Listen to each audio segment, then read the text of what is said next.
Vamos a comenzar entonces nuestra teleconferencia del día de hoy. Ya son 6 martes, 6 semanas que nos hemos venido conectando a este espacio que hemos tenido la fortuna de contar con el apoyo de Hospital Digital para realizar este ciclo de teleconferencia, el que hemos denominado herramientas para la ayuda remota en salud mental y apoyo psicosocial en contexto de pandemia. Y bueno, ya tenemos aquí compañeras de nuestras expositoras del día de hoy.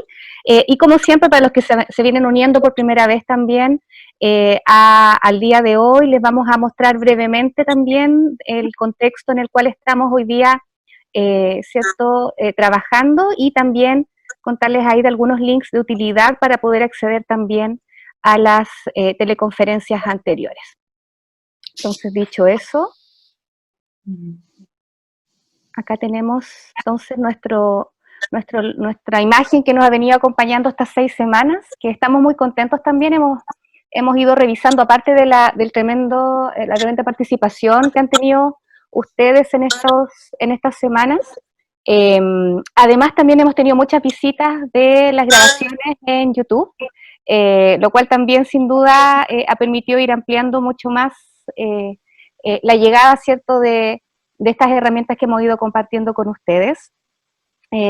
Hoy día tenemos una multiplicidad de actores participando porque, como ya lo hemos dicho todas las semanas, ¿cierto? Cuando hablamos de salud mental y apoyo psicosocial, no estamos solamente hablando y restringiéndonos a lo que implica la atención de salud mental en todos sus niveles, también estamos hablando de una amplia gama de posibilidades de intervenciones, de acciones, de iniciativas que se podrán implementar entonces con el propósito para proteger y promover el bienestar psicosocial, como también para prevenir o brindar tratamiento para aquellos que cursen con trastornos mentales en contextos de crisis humanitarias, emergencias y desastres, como es la que estamos viviendo actualmente. Por eso también es que tenemos un público tan diverso. Sabemos que tenemos muchos equipos de salud conectados, pero también tenemos, ¿cierto? Y sobre todo por el tema de hoy, tenemos muchos equipos también ligados a infancia, al ámbito educativo, como también de la sociedad civil organizada, ¿cierto?, que está brindando también acciones de apoyo a la comunidad en contextos de pandemia. Como bien saben también, tenemos 2 ciclos. Siempre aprovechamos también para invitarlos también a los días jueves, que tenemos el ciclo de teleconferencias enfocado a cuidado de equipos de salud. Los días martes los dedicamos entonces en herramientas para la ayuda remota. Y también muchas consultas nos han llegado. Para ambos ciclos son los mismos links de conexión, y para el ciclo del día jueves no se requiere inscripción. Para el de los días martes estamos haciendo seguimiento también a los participantes para poder hacerles llegar los materiales a posterior, ¿cierto? Y poder compartir con ustedes las últimas noticias de este ciclo. Como también le hemos comentado, tenemos el recurso, ¿cierto?, del canal de YouTube de Hospital Digital, donde también están todas las grabaciones de cada una de las teleconferencias que hemos realizado, como ven ustedes ahí.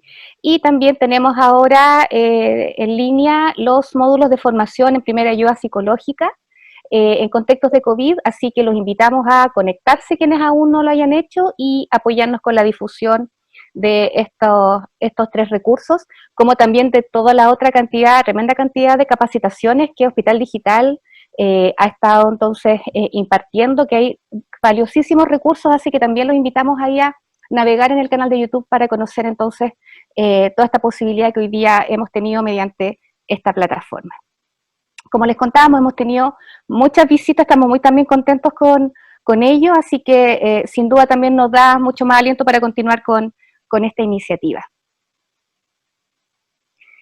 Para el funcionamiento de hoy día, ¿cierto? Estamos en formato de webinar, eso quiere decir que ustedes van a poder entonces transmitir todas sus consultas y dudas mediante el chat, y lo que vamos a realizar durante el transcurso de ambas exposiciones es ir recogiendo sus dudas, así que los invitamos a ir escribiéndolas inmediatamente y nosotros vamos a ir recogiendo para que algunas van a poder ser contestadas durante las presentaciones y otras las vamos a consolidar para en la etapa final, cuando vamos a realizar, ¿cierto?, entonces una especie de conversatorio con ambas expositoras. Y como siempre les pedimos el apoyo en la difusión de esta teleconferencia para quienes no pudieran conectarse el día de hoy.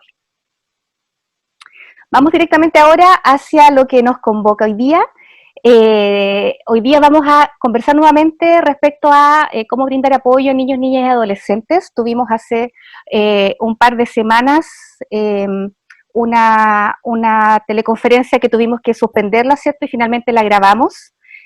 Justamente a partir de esa teleconferencia es que cambiamos también el formato para aumentar las medidas de seguridad y no tener ningún tipo de interrupción durante las teleconferencias, y en esa tuvimos el apoyo de Línea Libre y de Fundación Todo de Mejora, como estas dos grandes líneas de ayuda remota que están funcionando actualmente y desde antes también, que tienen un foco específico y puesto para acoger las inquietudes y necesidades de apoyo de niños, niñas y adolescentes en materia de salud mental y apoyo psicosocial. Y lo que hoy día vamos a abordar entonces, vamos a profundizar en herramientas hacia niños, niñas y adolescentes. Para eso tenemos a dos grandes expositoras. Tenemos a Francesca Borguero, que ella es de la casa, colega del Departamento de Salud Mental MinSal, psiquiatra infanto-adolescente, quien nos va a hacer un barrido muy específico con herramientas, ¿cierto?, que están hoy día disponibles para entonces dirigir nuestras acciones de apoyo a este grupo etario. Y también nos acompaña Cristiane Zulit. Ella es psiquiatra infanto-adolescente también de la Universidad de la Frontera, así que se conecta desde Temuco. Un tremendo abrazo también para allá. Y vamos a con ella entonces a enfocar también cómo ir brindando apoyo a las familias, ¿cierto?, de niños, niñas y adolescentes que presenten algún tipo de condición en su salud mental. Y ahí también, sin duda, vamos a sacar mucho provecho de su presentación. Vamos a comenzar con la de Francesca, que como por ahí algunos escucharon, ¿cierto?, con estas dificultades de conexión, Francesca tuvo ahí la gran ocurrencia de grabar la presentación antes, por si se presentaba alguna dificultad en la conexión. Así que vamos a partir primero con esa presentación para luego seguir con la de Cristiana. Así que, Esteban, si nos apoyas ahí con la transmisión del video para comenzar con la primera presentación. Por favor, todos invitados a hacer sus consultas a través del chat. Ok, Esteban. Muy buenas tardes. A continuación les voy a presentar las herramientas y recursos para niños, niñas y adolescentes con condiciones de salud mental durante esta pandemia. Mi nombre es Francesca Borguero, soy psiquiatra infanto-juvenil, asesora del Departamento de Salud Mental de la Subsecretaría de Salud Pública. En las siguientes diapositivas les voy a exponer algunas herramientas de fácil acceso para la protección y el apoyo psicosocial en este grupo etario durante la pandemia COVID-19. Si bien sabemos que los niños, niñas y adolescentes no son una población que ha sido directamente afectada por este virus en cuanto al contagio, sí reconocemos que es una población vulnerable frente a esta pandemia, puntualmente en aspectos que tienen que ver con personas que están bajo el cuidado o un grupo que está bajo el cuidado de otros, en donde han estado expuestos a un cambio dramático en sus condiciones, digamos, de vida y en sus contextos donde se desarrollan o en sus entornos. Los niños, niñas y adolescentes son afectados entonces por este virus, en especial aquellos con condiciones de salud mental que se pueden ver agravadas debido a, como les he mencionado, a estos cambios en la vida y en los estilos de vida que hemos estado sufriendo durante esta pandemia. Las acciones, por lo tanto, que uno debiese incluir para hacer frente a este apoyo a los niños, niñas y adolescentes deben ser adaptadas, por supuesto, a las edades, a los contextos y a las condiciones de salud mental que puedan tener cada individuo, y puntualmente tener una principal preocupación por aquellos niños, niñas y adolescentes que están en una situación de discapacidad. Las acciones, además, estas mismas acciones deben incluir siempre a las familias, a los cuidadores y a los sistemas de protección, los cuales también han sufrido cambios y alteraciones durante esta pandemia. Si nosotros tratamos de ver el impacto o reconocemos el impacto de otras epidemias, como por ejemplo el ébola en otros momentos de otros tiempos, pese a que, por ejemplo, el ébola es una una epidemia que ocurrió en África, en un contexto, en países con mucho menor desarrollo a lo mejor al que uno podría ver en nuestro país, vemos que hay elementos que son muy comunes y que se han dado incluso en países más desarrollados. En nuestro caso, puntualmente, podemos ver que se asemeja el tema de la alteración a los accesos de salud, los aspectos que tienen que ver con el retorno al sistema educacional y cómo el sistema educacional se ha visto alterado para poder desplegarse o llegar a cada uno de los niños, niñas y adolescentes, alteraciones en los aspectos nutricionales, como vemos que incluso en el año 2020, en un Chile, digamos que aparentemente no tenía muchas dificultades en estos aspectos, vemos cómo hay deficiencias en estas medidas, digamos, aspectos básicos de nutrición, cómo surge nuevamente o se hace más evidente el tema de la violencia y el maltrato en cada uno de los hogares y puntualmente en el último tiempo el tema del duelo, de la pérdida de figuras significativas e incluso en otros momentos de separación de las figuras significativas de los niños, niñas y adolescentes. En una revisión de un paper del Lancet, que es una revista, digamos, bien prestigiosa, que analiza los estresores que se pueden dar durante la cuarentena, ellos identifican algunos elementos que para nosotros a lo mejor pueden ser bastante, digamos, a lo mejor lógicos o con cierta, digamos, correlación con lo que hemos visto. La duración, por un lado, del confinamiento, vemos que impacta de manera importante en los estresores y en el malestar que se genera en la población y puntualmente en los niños, niñas y adolescentes, como ellos, al ser casi los primeros, junto casi con los adultos mayores que entran en este confinamiento, se ven afectados. Por otro lado, el miedo al contagio, cómo se maneja esta información frente a los niños y cómo ellos lo pueden entender, y los adolescentes también es un aspecto relevante a considerar. Otro elemento que en esta población yo creo que tiene más que relevancia es la frustración y el aburrimiento que pueden estar, al cual pueden estar siendo víctimas, digamos, por elementos que cambios en sus rutinas, como les mencionaba, y en su vida habitual, ya que además les hace muy difícil comprender por qué y la razón de tanto, digamos, tiempo de confinamiento. Por otro lado, como mencionaba también, las necesidades básicas no resueltas, puntualmente aspectos nutricionales, de abrigo, de seguridad básicos, hacen que también los estresores durante esta cuarentena sean mucho mayores. Y si uno además le agrega que hay una información que se maneja de manera adecuada o se entrega de manera inadecuada, esto exacerba aún más este malestar y estos estresores. Ahora, cuando uno analiza algunos elementos que pueden afectar a las personas con condiciones de salud mental durante esta pandemia, vemos que de manera habitual las personas con alguna condición de salud mental y puntualmente niños, niños y adolescentes en general tienen un peor estado de salud general que el resto de la población y en esta situación con mayor riesgo de existir una menor conciencia del contagio y disminución de los esfuerzos, por lo tanto, relacionados a la protección personal, al considerar que a lo mejor los niños no pueden entender algunas medidas de distanciamiento o de no responder, por ejemplo, a las enseñanzas de medidas de higiene. Por otro lado, como he mencionado, las barreras para acceder a los servicios de salud son un elemento que son muy determinantes para poder continuar con los tratamientos, y si uno además agrega en esta pandemia la complejidad que puede darse en un tratamiento por las comorbilidades o las condiciones coexistentes, esto exacerba esta idea. Y por otro lado, las personas con alguna condición de salud mental y puntualmente los niños, niños y adolescentes tienen una mayor susceptibilidad al estrés en comparación con la población general en este contexto y por lo tanto el riesgo a agravar o desestabilizar su condición de base.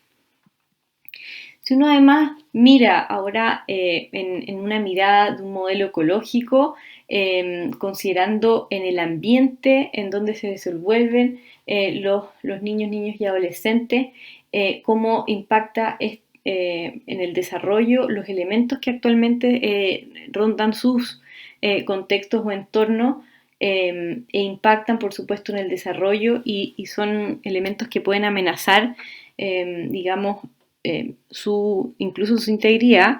Vemos que en el entorno más próximo, los niños y niñas adolescentes, la presencia de la muerte y las separaciones de los miembros juegan un rol preponderante, el menor acceso a servicios de apoyo social, el estrés de sus cuidadores y el mayor riesgo de violencia y maltrato son elementos que amenazan en lo más próximo. Ahora, en el entorno más familiar, en el microsistema, vemos cómo los recursos limitados, la pérdida a veces del sustento económico en la familia, los accesos restringidos por ejemplo, a la educación o al asistir a su escuela o a sus colegios, espacios de recreo y el estrés psicosocial se agregan a estos riesgos. Vemos cómo ahora en el mesosistema, a nivel ya de la comunidad, las alteraciones en los sistemas de apoyo de las familias con las que habitualmente contaban o el miedo generalizado al contagio son otras formas de amenaza más externas y ya un poco más amplio o más externo a nivel social, la interrupción de los servicios básicos que se pueden o pueden verse reducidos e incluso algunas poblaciones, por ejemplo, poblaciones como migrantes, en donde el estigma juega un rol de mucha amenaza. Es así como es probable que ustedes hayan visto o a algunos de ustedes les sea conocido esta pirámide de servicios en la cual quiero orientar un poco la presentación de hoy, en donde esta pirámide de servicios se aboca a líneas de acción para la protección de salud mental y apoyo psicosocial durante esta pandemia, que involucra diferentes niveles y ámbitos de intervención donde las principales medidas no necesariamente requieren de intervenciones especializadas en salud mental, y eso es lo que realmente quiero enfatizar, porque sé que la doctora Zulit en su presentación lo va a abordar a lo mejor un poco más profundamente por condición. Y que quiero, digamos, exponer que estas líneas de acción que están propuestas buscan integrar diferentes niveles de intervención en respuesta a las emergencias y desastres, que en este caso es esta pandemia, y que irán estas acciones basadas en la comunidad, dirigidas, por ejemplo, a toda la población, hasta intervenciones más especializadas, pero independiente de si alguien tiene una condición de salud mental y requiere, digamos, acceso a servicios especializados, como es la última parte de la pirámide, sin duda que la base de la pirámide es, como digamos muestra la imagen, es la base o los cimientos para su tratamiento. Por lo tanto, solo abocarse a aspectos farmacológicos, aspectos, digamos, solo de los servicios especializados, me parece que sería un poco un error abordarlos sin al menos mencionar estos que yo les quiero plantear como herramientas de fácil acceso para esta protección y apoyo. Y es así como la propuesta es poder, digamos, abordar estos 4 aspectos generales que tienen que ver con cómo abordar el acceso a la información y cómo comunicarnos con los niños, niñas y adolescentes, cómo otorgar seguridad y confianza, cómo hacer frente al impacto del distanciamiento físico y el confinamiento y el abordaje de aspectos escolares que pudiesen, digamos, ser elementos a considerar en este contexto de niños, niñas y adolescentes con alguna condición de salud mental. En relación al acceso a la información, los niños, niños y adolescentes, por supuesto que tienen derecho a saber lo que ocurre y la información bien entregada, desplegada de acuerdo a su edad, a las demandas y a la condición de base, sin duda que ayudan a tranquilizar y a moverse en un entorno un poco más seguro y a diferencia de lo que uno podría pensar que un exceso de información, por el contrario, un exceso de información o un exceso, digamos, de exposición a cierta información o noticia, sin duda que es ansiógeno y angustiante. Por lo tanto, la propuesta es poder acompañar a los niños, niños y adolescentes en el acceso a esta información, protegiéndolo de información falsa, inoportuna o excesiva, como por ejemplo muestra la figura, digamos, la caricatura, en donde un chico que está solo, expuesto probablemente a mucho tiempo de noticias. Y esto se correlaciona con algunos estudios en China, en donde ellos identificaron, por ejemplo, que personas jóvenes, eh, ellos lo catalogaron como menores de 35 años, pero eran en general personas jóvenes que correlacionaron que pasar más de 3 horas pensando o expuestos a noticias o preocupados en relación a esta infección se correlacionaban con una sintomatología mucho mayor en relación a la ansiedad y también a las dificultades reportadas o a las alteraciones reportadas en el sueño. En el tema de los adolescentes es muy importante ayudar o acompañar al acceso de las redes sociales y acompañar o supervisar en el contenido que haya. También propiciar que se conecten tanto los niños como los adolescentes con sus amigos o que mantengan el contacto y también con el resto de la familia extendida, que incluso puede ser también un cambio en su estructura habitual o en su contexto, dado que a veces muchos niños son cuidados de manera habitual por sus abuelos. Y por otro lado, el acceso a la información tiene que ver con apoyar a los padres y a los cuidadores en esta situación en donde también se pueden ver afectados por la angustia o por no saber actuar frente a una situación de tanta incertidumbre. Y es así como les dejo algunos elementos o algunos recursos que pueden acceder de manera muy, muy fácil y que yo voy a los que están inscritos poder facilitar, digamos, estos documentos que tienen que ver, por ejemplo, con este cuento, o hay algunos que tienen que ver con técnicas un poco más narrativas o más gráficas, como este de hola, soy un virus, primo de la gripa y resfriado, por ejemplo, es un documento que aborda aspectos informativos de esta pandemia, de este virus, pero también poder saber que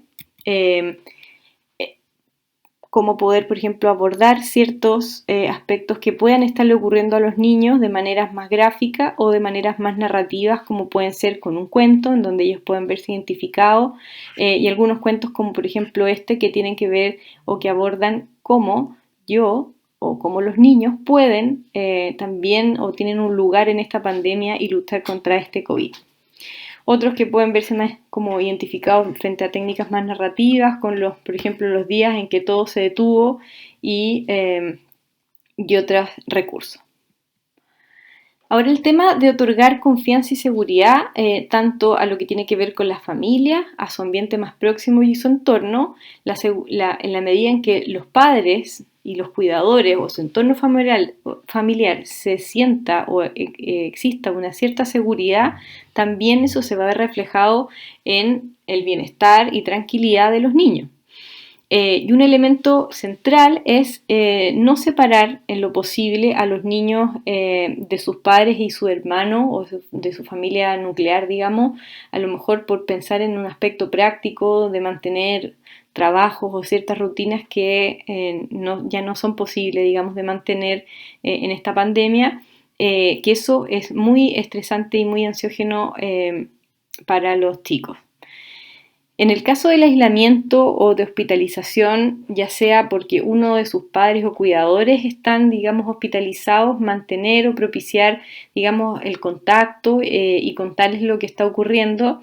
Y en el caso contrario, por ejemplo, de que uno de los chicos o los niños, niñas y adolescentes se vean en la obligación de hospitalización, también mantener el contacto, al menos con su figura significativa, y en donde acá el Ministerio ha tenido algunos posibilidades de poder gestionar el tema de ciertos permisos, por ejemplo, para niños de espectro autista en contextos de hospitalizaciones para poder ayudar a su bienestar y manejo, digamos, en su recuperación. También poder fomentar la libre expresión de sentimientos y emociones de manera natural y de acuerdo a la edad, y también considerar que en este aspecto de la expresión de emociones, algunos niños, niñas y adolescentes que, por ejemplo, pudiesen tener alguna condición o dificultad en su lenguaje expresivo, como un trastorno específico del lenguaje, es posible encontrar o evidenciar mayores conductas disruptivas, dado su forma de expresión que es predominantemente a través del comportamiento más que de elementos verbales. Otorgar también esta confianza y seguridad pueden a lo mejor dividirse o poder plantearse en dos aspectos. Uno es la seguridad emocional, o sea, cuánto estoy yo como adulto cuidador disponible, digamos, mentalmente o emocionalmente para cubrir o atender las necesidades de los niños, niñas y adolescentes. Y de alguna manera poder transmitir esto de me importas, te cuido, y de alguna manera también estás en esta medida más a salvo. También en esta seguridad emocional poder como lidiar, digamos, con el tema del teletrabajo en algunos padres, en que a veces se pueden ver amenazadas esta seguridad emocional por atender, digamos, a los trabajos.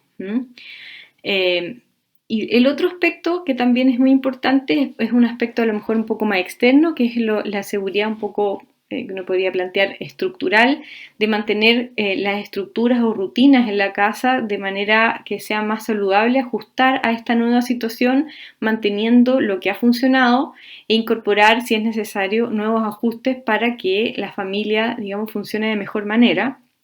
Y aquí entonces dejo un recurso que es esta guía de acompañamiento emocional durante la infancia para este periodo de confinamiento, que pueden ser de mucha utilidad. Ahora, en los adolescentes, por temas propios o elementos normativos de su edad, el tema de la independencia y de la autonomía son aspectos que uno debe respetar y considerar en esta otorgar seguridad y confianza, y aspectos positivos de la crianza pueden ayudar a los adolescentes a decisiones o toma de opciones más saludables que además impacten o reduzcan la posibilidad de comportamientos de riesgo que en la adolescencia se puede dar de manera normativa, pero que en los contextos de pandemia se han visto que pueden verse exacerbados dado, digamos, por ejemplo, en este caso, que no son, digamos, una población de alto contagio, y hemos visto en algunas ocasiones como niños o los adolescentes puntualmente salen de las casas y tienen algunos comportamientos de riesgo, incluso como conductas exploratorias en este contexto.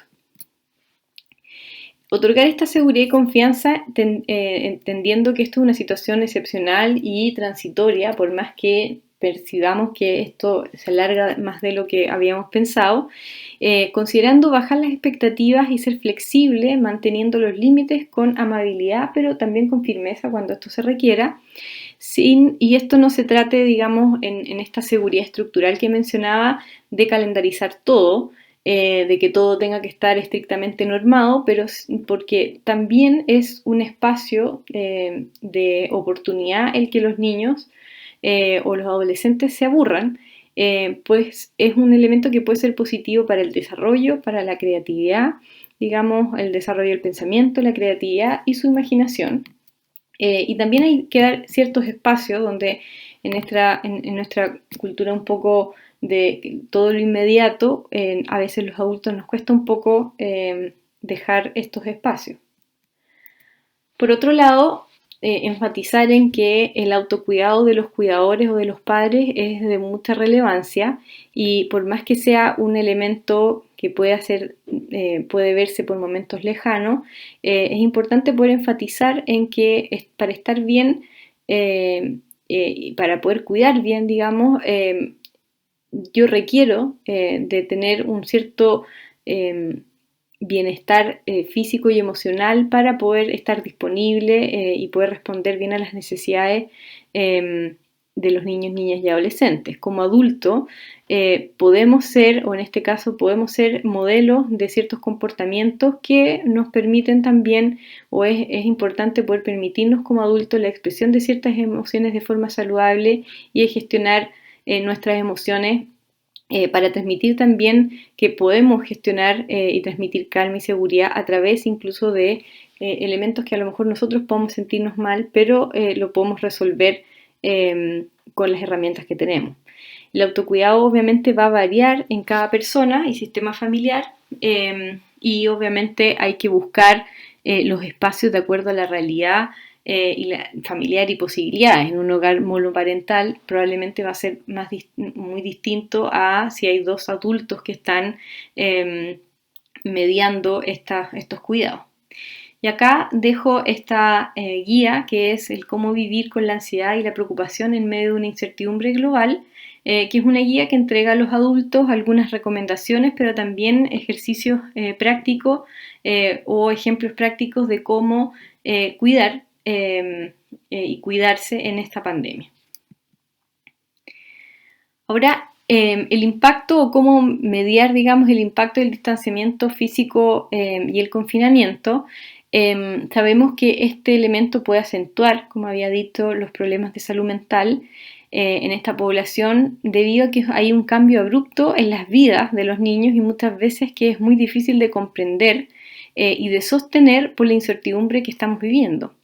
Y estos se ven, digamos, afectados porque no pueden no pueden asistir de manera habitual a sus actividades diarias o cotidianas, estar en contacto con sus amigos o con su familia. Y puntualmente este último punto es muy relevante en los adolescentes. No es parte de un comportamiento que uno esperaría en los niños el aislarse o el encerrarse, sin embargo en los adolescentes puede que requieran de un poco más de espacio, no sé si aislarse, pero sí estar más solo, siempre y cuando teniendo ciertas consideraciones, sobre todo, por ejemplo, en algunas condiciones del ánimo, en donde hay que estar siempre monitoreando en los adolescentes el aislarse, el encerrarse o el dejar de comunicar lo que les ocurre. También en este aspecto del distanciamiento físico en confinamiento puede generar riesgos de abuso, de maltrato y de negligencia o incluso abandono de ciertas necesidades en los niños y es un elemento que hay que seguir considerando como cuidadores. Un aspecto que es importante considerar es que el distanciamiento físico no es lo mismo que el distanciamiento social. ¿Ya? Y lo que nosotros estamos expuestos actualmente es que estamos llamados a este distanciamiento físico, pero podemos mantener el contacto social a través de la promoción o utilizar la tecnología para mantener el contacto con seres queridos, en este caso los pares o la familia extendida de los niños, niñas y adolescentes. Sin embargo, por otro lado, este uso de tecnología puede ser muy beneficioso para mantener el contacto social, pero por otro lado puede ser de mucha relevancia o es muy importante en estructurar estas rutinas y de normar o regular el uso de la tecnología, principalmente en lo que tiene que ver con el uso de ciertos videojuegos, pues en la relevancia de este control o el uso regulado impacta sobre ciertos comportamientos en algunos niños, niñas y adolescentes que desarrollan un patrón más bien de comportamiento que se relaciona con un deficiente digamos, control sobre las acciones del uso de videojuegos o ciertos juegos, digamos, ya sea digitales o videojuegos en consola, en donde hay o ellos priorizan, digamos, esta actividad por sobre otros intereses o actividades de la vida diaria, incluso deteriorando su funcionamiento, que este comportamiento puede producirse en un aumento o una escalada, pese a que pueda incluso tener consecuencias negativas con los adultos, generar como un cambio en las prioridades y resultar un deterioro significativo, como mencionaba, en funcionamiento familiar, personal, en lo académico. Y estos hábitos muchas veces pueden ser muy difíciles de romper porque en este confinamiento, donde existe mucho estrés y sintomatología ansiosa, estos comportamientos pueden ser de refuerzo debido a que ayudan o pueden mitigar el estrés o la ansiedad que se genera. Ahora, este comportamiento digamos, generarse como hábito, pueden ser muy difíciles de romper, y también este último aspecto también de comportamientos de refuerzo se ha visto que se relaciona con la activación de ciertas zonas de nuestro cerebro que están involucrados en la sensación de placer y recompensa, en donde estas zonas se activan, y como ven acá en la figura, este núcleo accumbens es el asociado a las áreas de placer y de recompensa, que actúa un neurotransmisor que se llama dopamina de manera importante, y eso hace que se perpetúe, digamos, esta conducta. Y esta forma de activación o funcionamiento a veces se asemeja a las conductas adictivas, por lo tanto hay que tener mucho cuidado en este contexto para la regulación de esta actividad. Ahora, ¿cómo buscar, digamos, otras actividades que no estén expuestos a tantas pantallas o al uso de videojuegos? Hay algunas actividades que uno puede hacer, o esta guía, por ejemplo, de la Cruz Roja, plantea algunas actividades por edad e incluso por temas en aspectos físicos, de salud, de educación o del área social que uno podría desarrollar con los niños, niñas y adolescentes, y también desarrollar actividades familiares que propicien esas formas de interacción más allá de solo lo tecnológico. Ahora, en relación al abordaje de la educación y la escolaridad, es importante poder fomentar que los niños y los adolescentes continúen aprendiendo, para poder también tener un sentido como más positivo sobre el futuro, pero esta tarea por momentos puede ser bastante agotadora o desafiante para los cuidadores o los padres, en donde aparte de otorgar, digamos, esto que les menciono de la seguridad y la confianza y estar bien o disponibles para ello, se suma la nueva tarea de ser como profesores en casa, digamos, y hay que asistir en muchas formas, no solo en los aspectos tecnológicos cuando es posible conectarse a Internet, sino que en resolver ciertas tareas, y en resolver, digamos, guías o varias obligaciones. Por lo tanto, los niños, niñas y adolescentes que tengan acceso a materiales de aprendizaje, si tienen estos recursos, es importante ajustar la expectativa y no ejercer demasiada presión sobre tanto uno como adulto como los niños para completar las tareas disponibles. Y en el caso de no existir acceso a estos materiales de aprendizaje, también puede propiciar otras formas de aprender de los niños, en donde siempre es importante o privilegiar o dar énfasis en que el aprendizaje académico es muy importante, pero el hecho de permanecer seguro y a salvo es una prioridad que va por sobre este tema de aprendizaje más formal, ¿ya? Y aprender a hacer frente a esta crisis también es un aprendizaje que los niños van a tener en este contexto.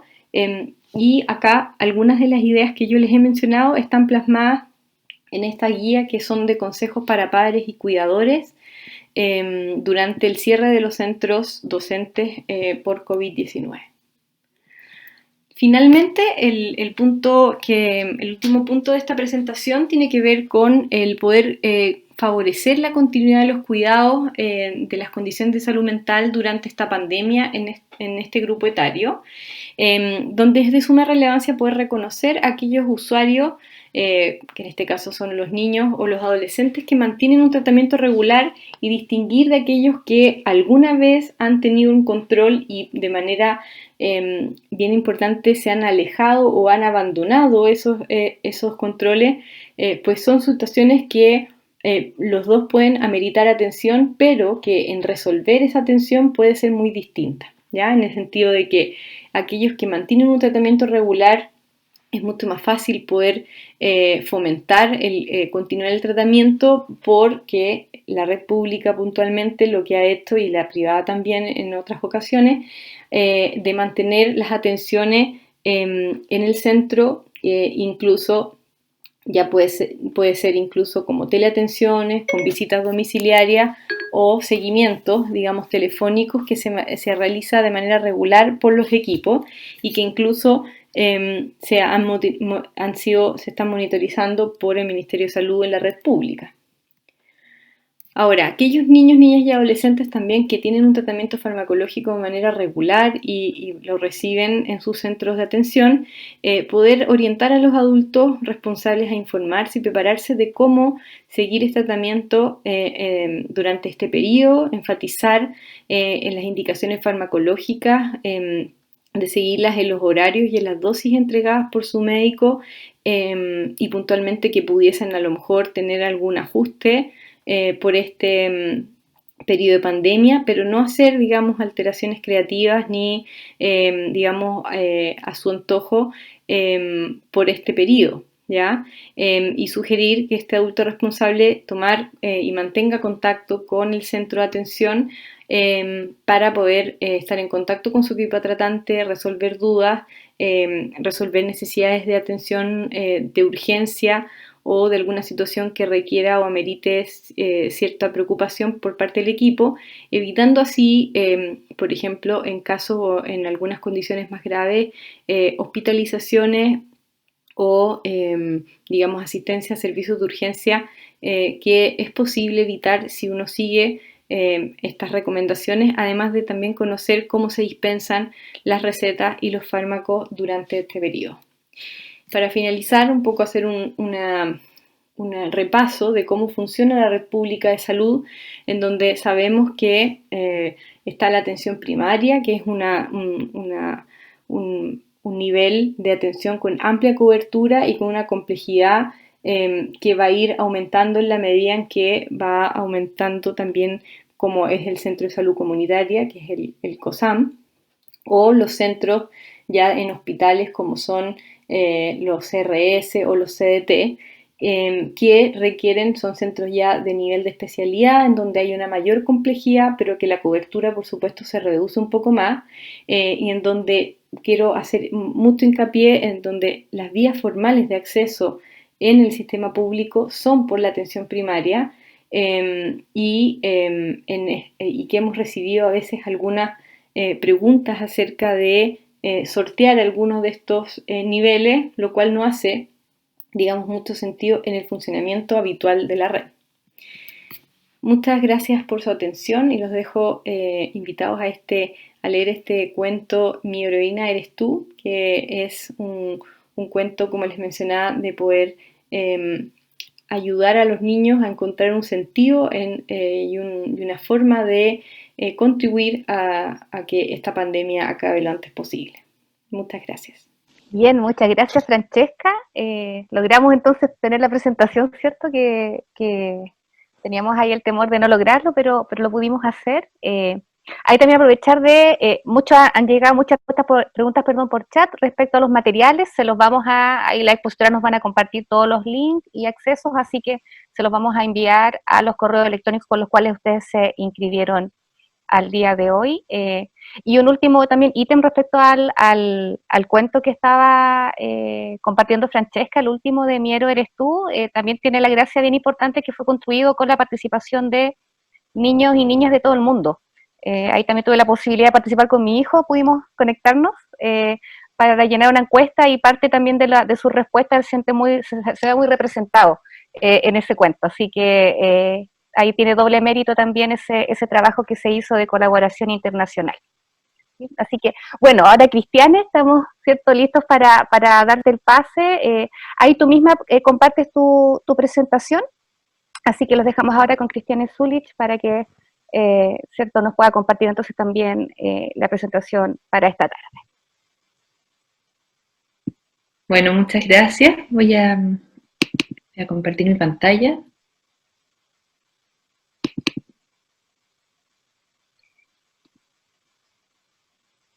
Bien. ¿Ahí se ve ok? ¿Sí? Perfecto. Sí. Okay. Bien, bueno, buenas tardes. Comentarles que, como señalaron previamente, soy académico de la Universidad de la Frontera y quería agregar que, además de psiquiatra infanto-juvenil, soy terapeuta familiar porque esta presentación tiene mucho tinte, por decirlo así, de la visión sistémica. La llamé Apoyo a las familias de niños y adolescentes con condiciones de salud mental en tiempos de pandemia. Es una presentación que quizás algunos de ustedes ya han visto en las jornadas de la Araucanía, Hoy día tenemos la suerte de tener un poco de más tiempo y poder quizás profundizar un poco más en las temáticas, porque vamos a dar como un paseo por los diferentes diagnósticos que reciben algunos chicos y en cómo poder ayudarlos en este contexto tan difícil. Y es un tema amplio, entonces yo agradezco igual el mayor tiempo que se le ha otorgado para poder profundizar, y después lo mismo con las preguntas.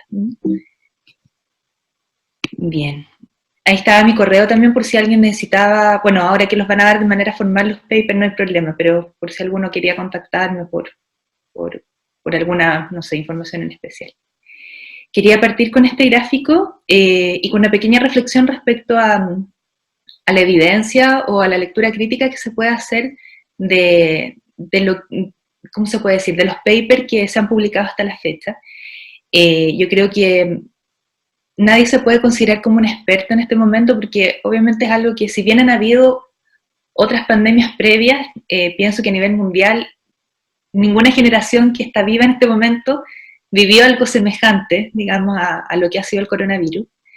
Y por supuesto los papers tienen ciertas limitaciones, porque son papers que se han realizado muchos sin grupo control, por ejemplo, porque claramente está todo bajo este prisma, digamos, porque el coronavirus, verdad que es como invade todos los espacios, es muy difícil encontrar en un mismo país, por ejemplo, si llega el virus, poblaciones que no hayan sido afectados por esto. Y claro, son papers que en muchas ocasiones están hechos desde los expertos, y probablemente por el tiempo, por el escaso tiempo, porque ha sido finalmente menos de un año que el mundo se ha enfrentado a esto, no se ha podido como profundizar también si, por ejemplo, las intervenciones o las sugerencias que se han hecho desde el área de la medicina, desde el área de las ciencias sociales, le hace sentido o no a las personas, y en especial a los niños. Entonces, yo creo que todo lo que leamos o todo lo que yo les voy a comentar es bueno como pasarlo por ese filtro. Y bueno, partir por, a pesar de estas limitaciones, obviamente, toda información en este momento ayuda, creo. Y comentarles a modo introductorio como los principales síntomas que están presentando los niños. Voy a partir hablando como de los desórdenes más bien emocionales, afectivos, de los trastornos ansiosos, trastornos depresivos. Y esta información serviría tanto para aquellos chicos que tienen diagnóstico previo como para la población general, porque lo que se ha visto es que ya en personas, digamos, sin diagnóstico previo, esta condición de pandemia lo que predispone es, ¿verdad?, en su mayoría, generar trastornos adaptativos con síntomas ansiosos y depresivos, y también puede predisponer, digamos, a prolongarse este tipo de síntomas, empeorar y hacer trastornos depresivos como propiamente tales y trastornos ansiosos. Bueno, en este gráfico podemos ver las principales sintomatologías que podemos ver incluso en nuestros hijos, en población general, y el principal síntoma que se describe es que los chicos han estado como más pegajosos, así, esa es la traducción literal desde el inglés, digamos, que es esta palabra clingy, que están demandantes. Muchas mamás, digamos, también desde la experiencia clínica, digamos, con mis propios pacientes y en mi propia familia también, los niños obviamente están más demandantes, les cuesta mucho separarse de los padres, están con un aumento, digamos, de querer estar al lado de uno, probablemente desde esta sensación como de inseguridad, desde también los pocos espacios de separación que hay por las cuarentenas, porque se reduce el colegio, ¿verdad?, se reduce en otras áreas. Y esto no tiene que ver con el apego, no tiene que ver con, obviamente son variables que pueden influir, pero en general se ha visto en chicos, incluso que sin alteraciones previas, se atribuye, a pesar de las limitaciones, insisto, de la evidencia, netamente a algo reactivo a lo que está sucediendo. El otro síntoma más frecuente sería la inatención, lo que juega un poco en contra con el colegio, y también entorpecer diagnóstico o sobrediagnóstico de déficit atencional, que, como decía Francesca, lo ideal es que seamos conservadores en ese sentido, de no sobrediagnosticar en este momento, no sobremedicar, o alentar a los papás que no empiecen, como decía Francesca literalmente, a ponerse creativa respecto a aumentar dosis, etcétera, porque hay que siempre conservar, contextualizar, digamos, cómo están nuestros chicos y la sintomatología que presentan. Ya la sobrepreocupación, síntomas también obsesivos respecto a querer actualizarse, por ejemplo, sobre lo que está pasando, miedos referentes a la salud, problemas del sueño, que eso ha sido también extremadamente atribuible a la cuarentena, sobre todo aquellos que vivimos en el sur de Chile nos cuesta más porque tenemos menos luz, entonces es mucho más difícil respetar los ciclos circadianos y que los chicos, si no salen al exterior, puedan ordenarse biológicamente al respecto. Y el exceso de pantallas, que también lo vamos a hablar un poquito de eso más adelante, que también fomenta que, como si vivimos en departamento, por ejemplo, cómo más lo hacemos para que ellos tengan otros distractores. El pobre apetito, la fatiga, las pesadillas y el disconfort y la agitación. Serían como los principales síntomas, y los tres primeros que nombré, los más frecuentes. Y desde ahí viene la pregunta, ¿verdad? Como, ¿qué podríamos hacer nosotros como tratantes o nosotros como familias al respecto? Y en esta reflexión inicial que yo les comentaba, y también desde este tinte como sistémico que no puedo evitarlo desde mi formación, pienso que es muy importante instruirse, leer las referencias, leer, conocer, digamos, qué le ha servido a otros en otros contextos, en otros países, pero también pienso que es relevante la comunicación intrafamiliar y que dentro de nuestras propias familias se reflexione sobre cómo es mejor para nosotros enfrentar la realidad que estamos viviendo. Creo que la individualidad de cada sujeto, de cada sistema, de cada familia, es algo que no se puede pasar por alto, menos en estos contextos, y quizás a alguna familia le va a hacer sentido una cosa y a otra, y no por eso va a ser menos válido. Por eso pienso que hay que tener cierto resguardo de que de bien se puede decir, por ejemplo, que lo vamos a ver también, qué le sirve en general a todos, pero pienso que no hay que sentirse culpable si de repente algo en mi familia no me hizo sentido o veo yo que necesito hacer de forma distinta. Por eso puse estas imágenes de cómo se organizan las distintas manadas de animales.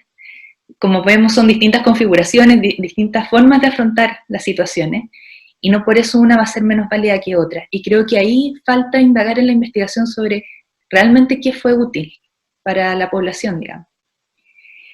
Lo otro que también tomó Francesca en la presentación, que es bien importante, es conocer y reflexionar o tener como plena conciencia que los adultos y los niños perciben de manera diferente. Entonces, me ha pasado también con mis pacientes que hay que recordar a la familia que la información del niño que recibe el niño va a ser filtrada de un modo distinto a cómo nosotros filtramos la información. Entonces, si un niño escucha, por ejemplo, que hay 1000 muertos en un día, él no va a hacer el filtro probablemente de que quizás a él no le va a pasar si él toma las medidas, no sé. Si a nosotros nos alarma, a ellos les puede alarmar el doble. Y eso puede generar, psicopatología puede generar síntomas. Por eso, apoyándome también en lo mismo que se señaló previamente, ser muy cuidadosos con la información. Y estos son otros cuantos más, la verdad que me encantaron los de Francesca porque no los conocía.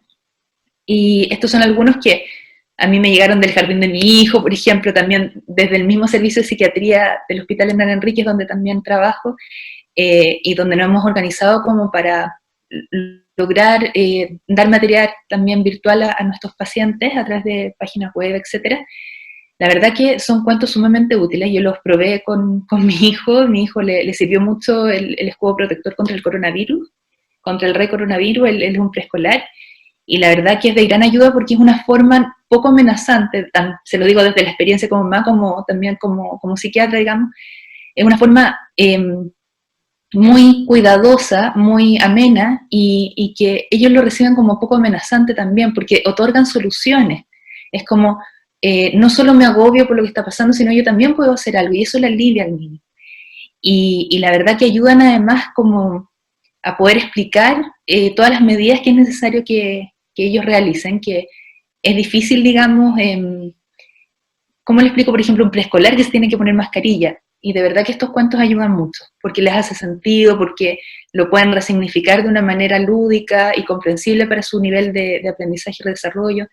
Así que invitarlos a utilizarlos, porque de verdad son muy buen material. Está el juego del coronavirus también, no sé si lo conocen, pero que se dibuja un coronavirus el niño y se tienen que lavar las manos hasta que el coronavirus desaparece. También es súper práctico. Y respecto a cómo transmitir la información, bueno, tomándome un poco como de la teoría de Fonagy y del apego, no olvidarnos de que sobre todo los niños pequeños necesitan que el adulto baje al nivel del niño para que ellos lean lo no verbal. Recordarles a las familias, y nosotros también como tratantes, acordarnos que también si nosotros nos sentimos estresados por lo que está pasando, tener conciencia de cómo es nuestra expresión. De repente, un niño, por ejemplo, que no tiene un lenguaje completo verbal, todavía en desarrollo, sí nos va a leer el rostro. Y por lo mismo, por ejemplo, incluso en los lactantes, siempre se recomienda explicarles lo que está pasando, aunque sea un lactante, aunque sea un niño pequeño, aunque todos van a percibir lo que está sucediendo, quizás no lo pueden verbalizar, pero sí lo van a percibir. Y desde ahí van a percibir en nosotros el cómo le estamos transmitiendo, y con mayor razón, si no tiene el lenguaje verbal desarrollado, lo no verbal de nosotros lo van a captar y se va a repetir también en ellos.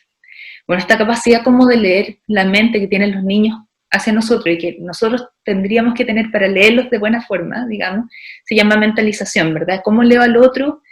De manera que también me ayuda a empatizar con el otro y me ayuda a saber si está ansioso, si está triste, si está contento. Y este como juego bidireccional de comunicación es muy importante protegerlo en el momento de dar noticias estresantes, de poder lidiar, digamos, con una cotidianidad como la que hemos tenido hasta el momento.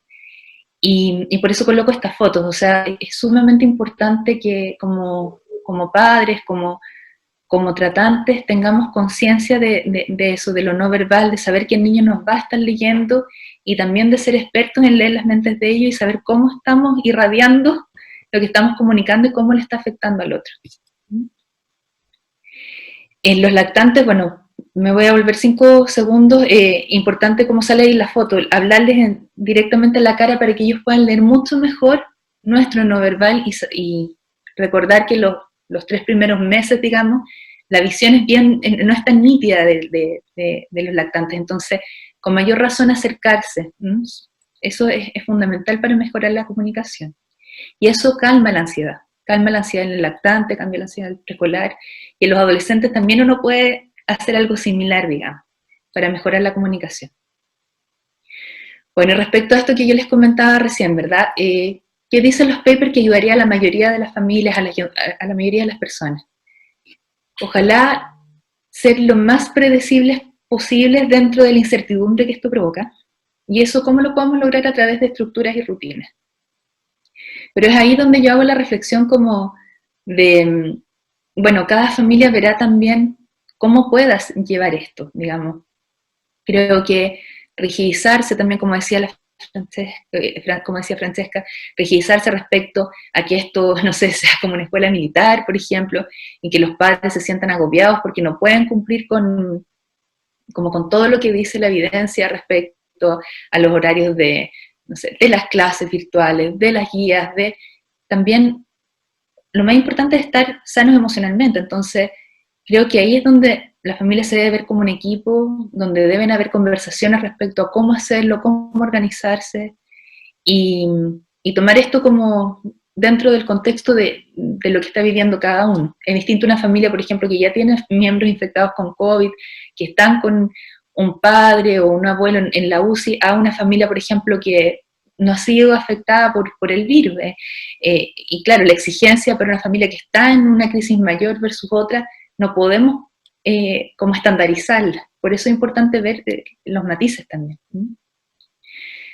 Bueno, también que se recomienda, como siempre ha sido, digamos, no solo en tiempo de pandemia, conservar cierto tiempo de calidad, ¿verdad?, con la pareja y con los hijos. Muchos señalan que la cuarentena puede ser una oportunidad para estrechar lazos. Yo creo que eso es cierto, digamos, una oportunidad también quizás para crear hábitos, siempre cuando también, como conservándole la individualidad de cada familia. Hay muchas familias que están agobiadas con el teletrabajo, agobiadísimas. Entonces, en ese sentido es importante estructurar lo más posible, pero tratar de conservar espacios de autocuidado, no solo individual, sino también familiar. Y ese tiempo de calidad es fundamental para mejorar también la comunicación con su hijo. Por lo mismo, tener horarios para el teletrabajo, ojalá espacios también diferentes, que uno no teletrabaje, por ejemplo, todo el tiempo en el dormitorio, tenga como una sala, si es posible, dentro de la casa, independiente de que uno pueda vivir de repente en espacios pequeños, que sea como el lugar de trabajo y otros lugares de la casa para poder recrearse, para poder dormir, etc. En general recomiendan que las tareas escolares no excedan 1/3 de la rutina del niño.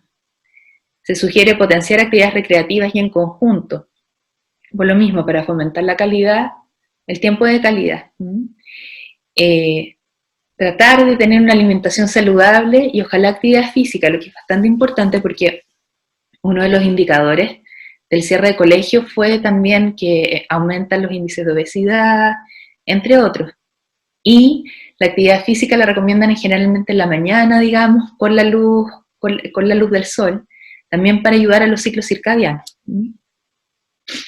Respecto a los medios virtuales, ahí, bueno, el tema pantallas, que leí por ahí que había una pregunta, es bien controvertido en general. ¿Ya? Por un lado, hay corrientes que señalan que estimulan la parte cognitiva, pero por otro lado, obviamente un exceso, y sobre todo de cierto tipo de contenido de pantalla, puede llevar a adicciones, a estimular mucho el núcleo accumbens, a fomentar el aislamiento, entre otros. A alterar los ciclos circadianos, que dormir menos también afecta la inmunidad, también uno se enferma más, o sea, no es menor. De ahí, bueno, lo más importante es separar el contenido de la pantalla. Es distinto un juego de PlayStation, sin menospreciar el PlayStation, que, digamos, tampoco yo pienso que a los niños se les puede tener una burbuja, pero que lo ideal es que sea con un tiempo limitado, algunos recomiendan 2 horas diarias, etc. A, por ejemplo, un contenido educativo, o a la pantalla para conectarse con familiares. La pantalla que es, por ejemplo, de WhatsApp, de FaceTime, qué sé yo, de Zoom, que sirve para conectarse o relacionarse con otros, es una pantalla que se podría hablar que tiene su efecto protector. Esa pantalla, por ejemplo, es importante que uno incluso la fomente para contactarse con la familia extensa y amigos, y si uno tiene niños pequeños, ojalá también que ellos puedan interactuar con sus amiguitos del jardín, con sus primos, con la vecina, etc.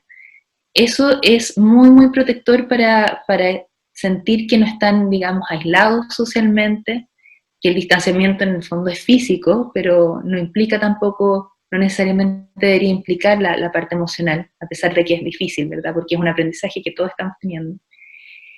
Y por eso es relevante como separar bien el tema de las pantallas. También vamos a hablar más adelante hay un tipo de pantallas que son los juegos serios, que le llaman, que son juegos hechos para estimulación cognitiva, que son recomendados en ciertas poblaciones, digamos, y uno puede exponer un poco al paciente o al niño a realizarlas, y tienen objetivos, digamos, terapéuticos y son útiles. Entonces, por eso yo no sería partidaria desde la evidencia a satanizar todas las pantallas, hay que hacer esas consideraciones. Lo que sí hay que tener resguardo es que, claro, estos juegos como el Play, no sé, Nintendo, que son como parecían las pantallas del casino, por decirlo así, con mucho estímulo, esas serían como las más complejas. O los videos de YouTube, digamos, constantes, y sobre todo después de las 8 de la tarde, o sea, lo ideal que sobre todo a los más chiquititos, o sea, preescolares, lactantes, para qué decirlo, hay las menos pantallas posibles porque pueden retrasar el lenguaje, uno pueda suspender pantallas a las 8 para que los ciclos circadianos tengan menos estimulación lumínica y puedan respetarse, sobre todo si uno está en cuarentena. Bueno, si ya lo dijimos, evitar pantallas en la noche. Lo otro que se recomienda es mantener a los niños cerca de sus padres, porque, como dijimos, están más adhesivos y pueden estar más demandantes, y eso quiere decir que ellos lo necesitan para sentirse seguros a pesar de este cambio radical que ha habido a nivel internacional. Lo otro relevante es validar las emociones de los otros. ¿A qué se refiere esto? Que, tal cual como vimos en las imágenes de cómo comunicarnos con los niños, si nuestro hijo dice, tengo pena por tal cosa, decirle, entiendo que tengas pena, digamos. No al tiro agregar el comentario, pero hay que salir adelante, o sea, permitir que se puedan quedar un rato en la emoción, aunque sea una emoción digamos, entre comillas, negativas, porque yo creo que no hay emociones negativas, digamos, pero que sea una emoción que nos preocupe como papás o como tratantes, poder quedarnos ahí y preguntarle por qué tendrás pena, te entiendo, digamos, que ellos no se sientan que no son escuchados, que son pasados por alto, todo lo contrario.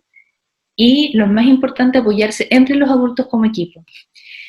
Ahí, bueno, dar como equipos de trabajo, como tratantes, pensar bastante en las madres que están solas con sus hijos, en todos los adultos que no tienen redes de apoyo, porque yo creo que eso en estas condiciones es tremendamente desafiante y, y lo ideal, o sea, lamentablemente en general, también desde el punto de vista sistémico, cuando los adultos o los padres no tienen sus necesidades emocionales cubiertas, es muy difícil que cubran las necesidades emocionales de otros.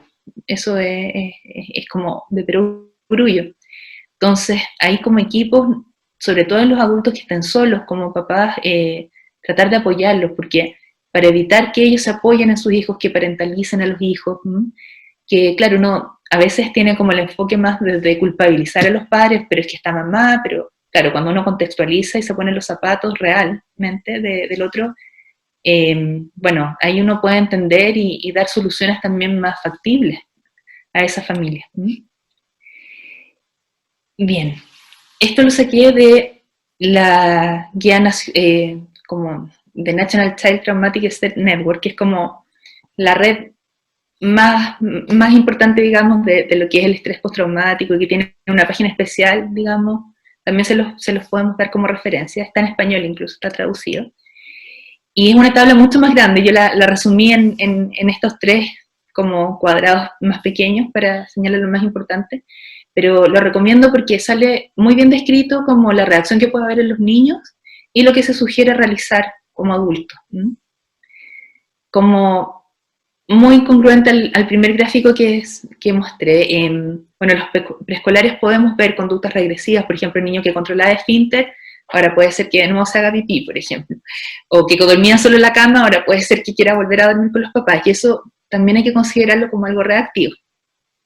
Pueden presentar ansiedad de separación, o sea, ya hablamos que estaban todos los niños de todas las edades más adhesivos y demandantes.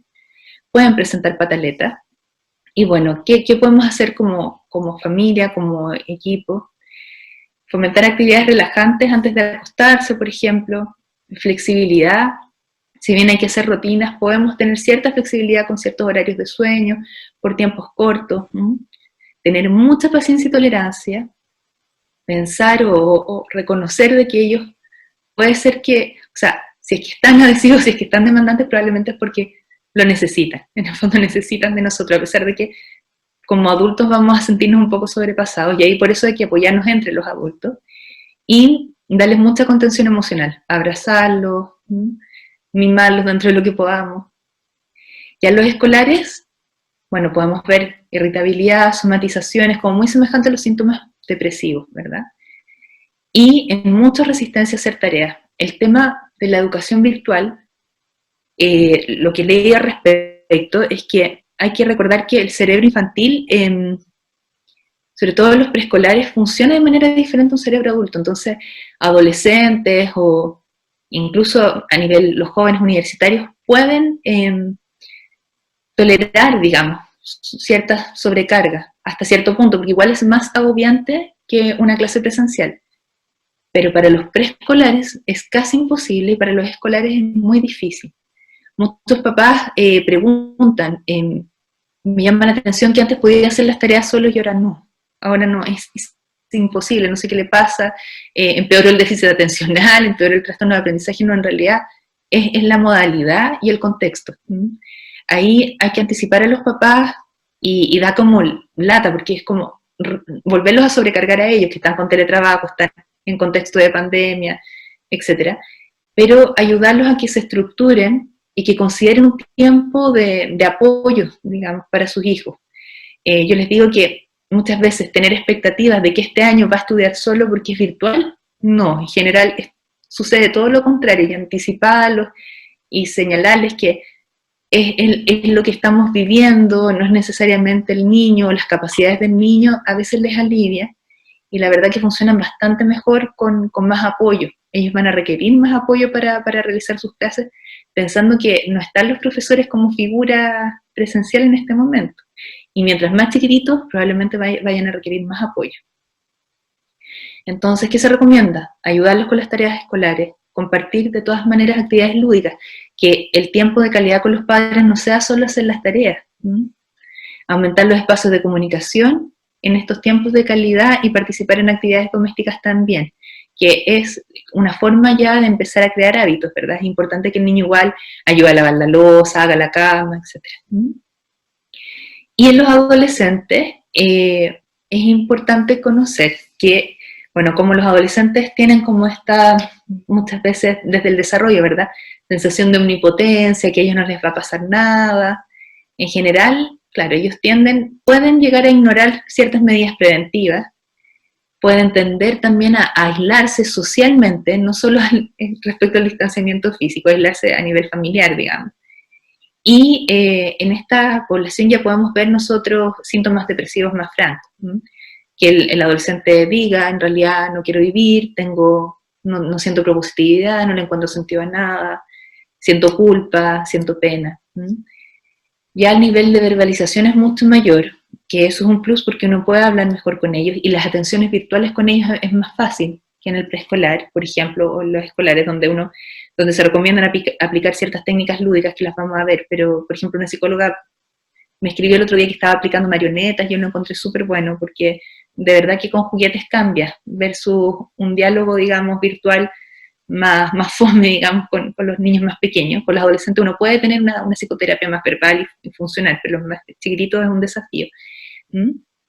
Y desde ahí, bueno, con los adolescentes, ¿qué se sugiere? Que ojalá los padres más que nunca refuercen sus vínculos y tiempo de calidad con ellos.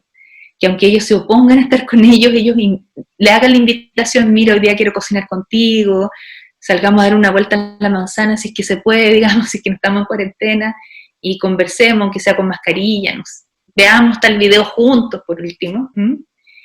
Y respetar el espacio con pares y fomentarlos, aunque sea a través de una pantalla, digamos. Respetar, porque parte del desarrollo social, de su etapa de desarrollo, es con los pares, digamos. Entonces, privarlos de eso es complejo. Y que se aíslen también puede llevar a desarrollar psicopatología y sintomatología en general. Una de las que de las mayores recomendaciones que se repite es esto de ayudar a los niños y adolescentes a encontrar formas positivas de expresar sentimientos perturbadores como el miedo y la tristeza.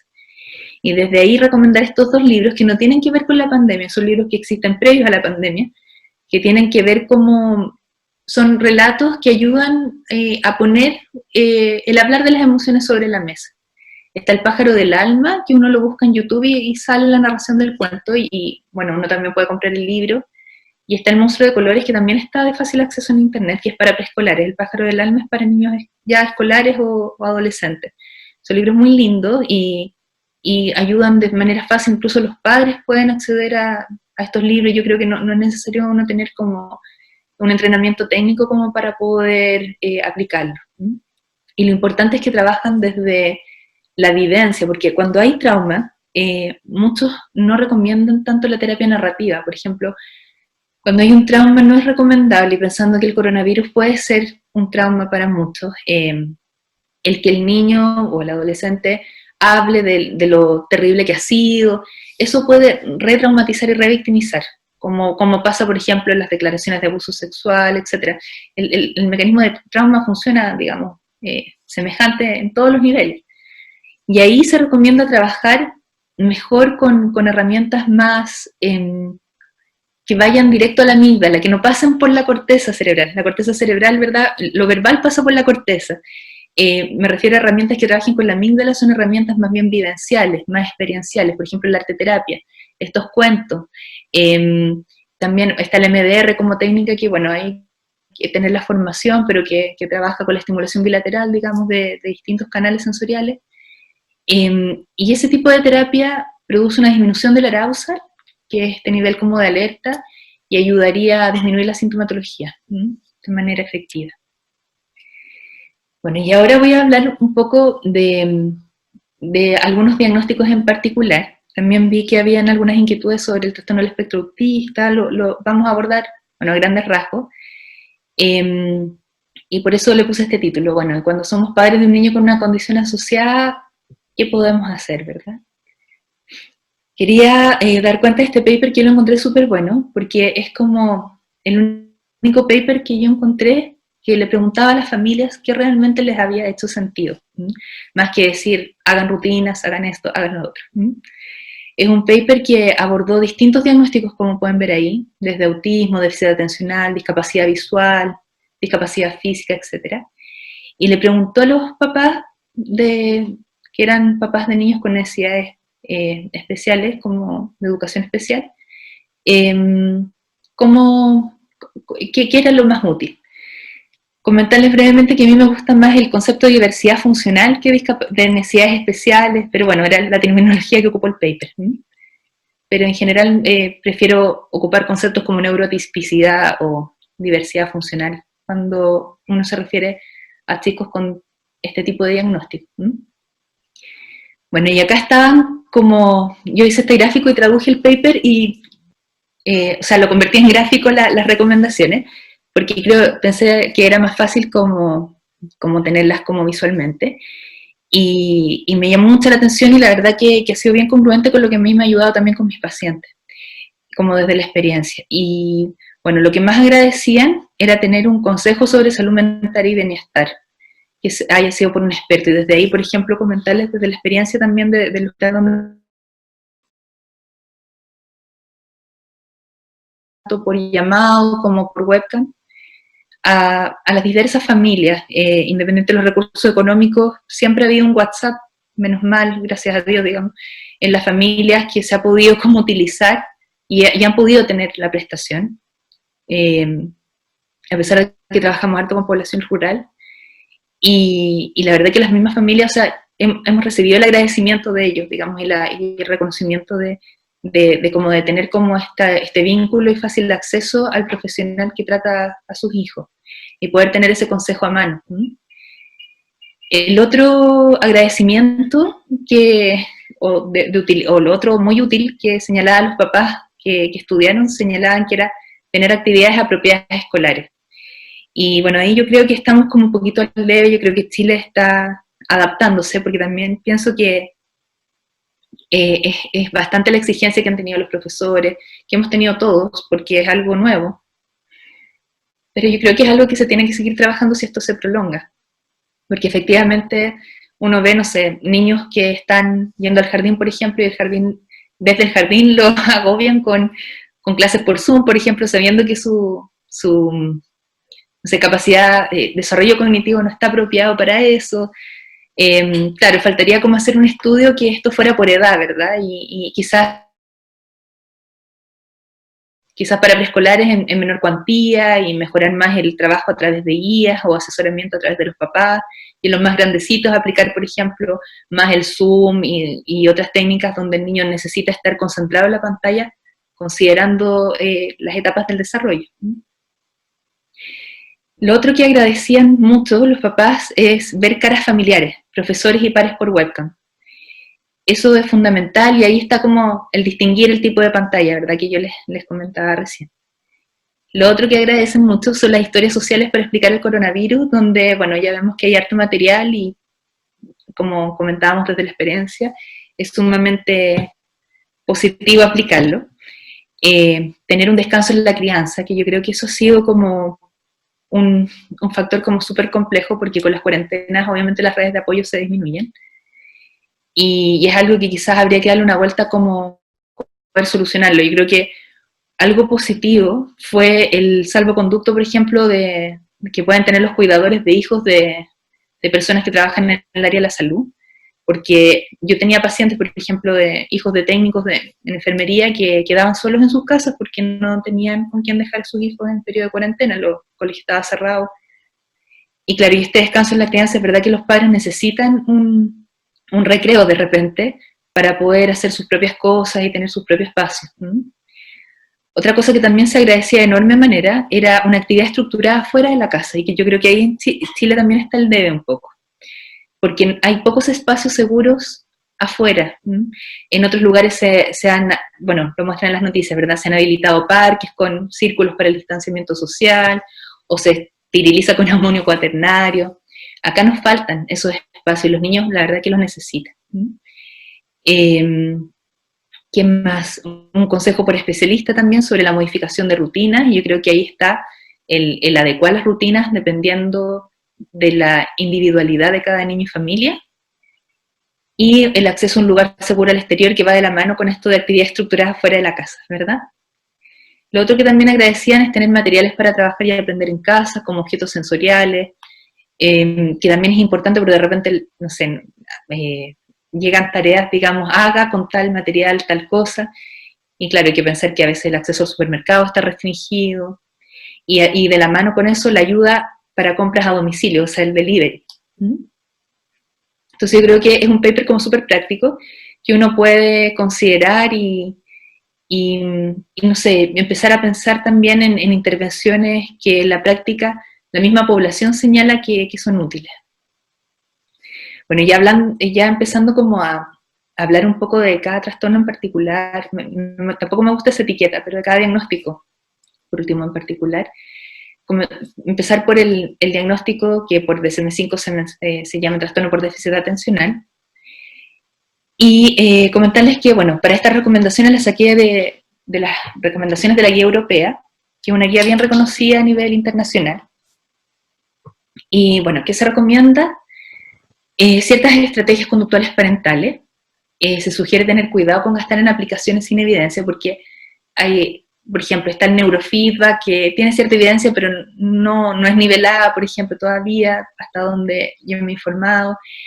Pueden haber juegos serios, pero no necesariamente todos los juegos serios van a ser de utilidad, entonces, y muchas veces son muy caros, y pueden formar expectativas muy altas, y claro, como que a veces puede ser no lo más apropiado para un tiempo de pandemia, donde, claro, los recursos de todo el mundo han bajado, etc.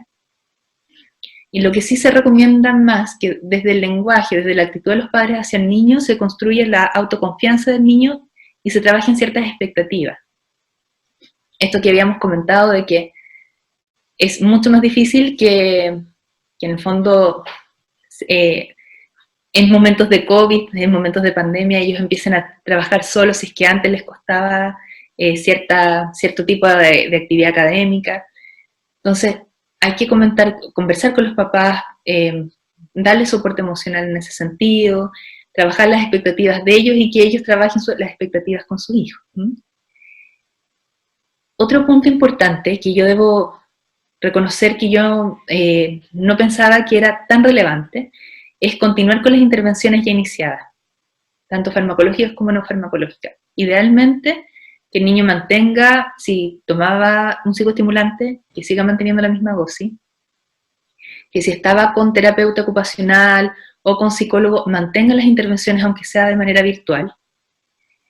Y comentarles que el suspender el tratamiento de psicoestimulante durante la pandemia puede aumentar los riesgos de contagio incluso, por la dificultad en cumplir las indicaciones, al tener dificultades en cumplir las medidas de prevención. Hay que pensar que los chicos, sobre todo los que tienen hiperactividad, y explicarle a los papás que no son vacaciones la cuarentena, ellos están con exigencias escolares, lo que puede aumentar el estrés en los chicos, digamos, si es que no tienen el apoyo farmacológico u otros apoyos no farmacológicos.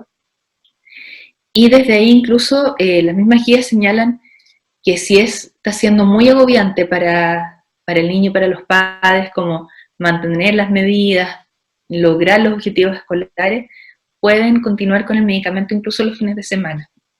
Ahí hay que verlo con cada tratante, obviamente, y con cada niño.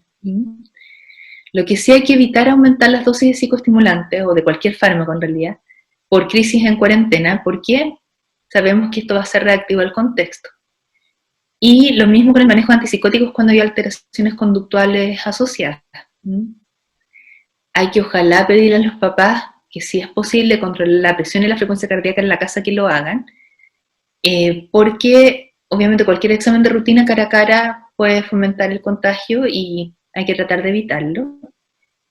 Y solo resguardar el control presencial en caso de tener alguna, por ejemplo, reacción adversa de emergencia con los psicoestimulantes, como dolor en el pecho, palpitaciones, etc., dificultad para respirar.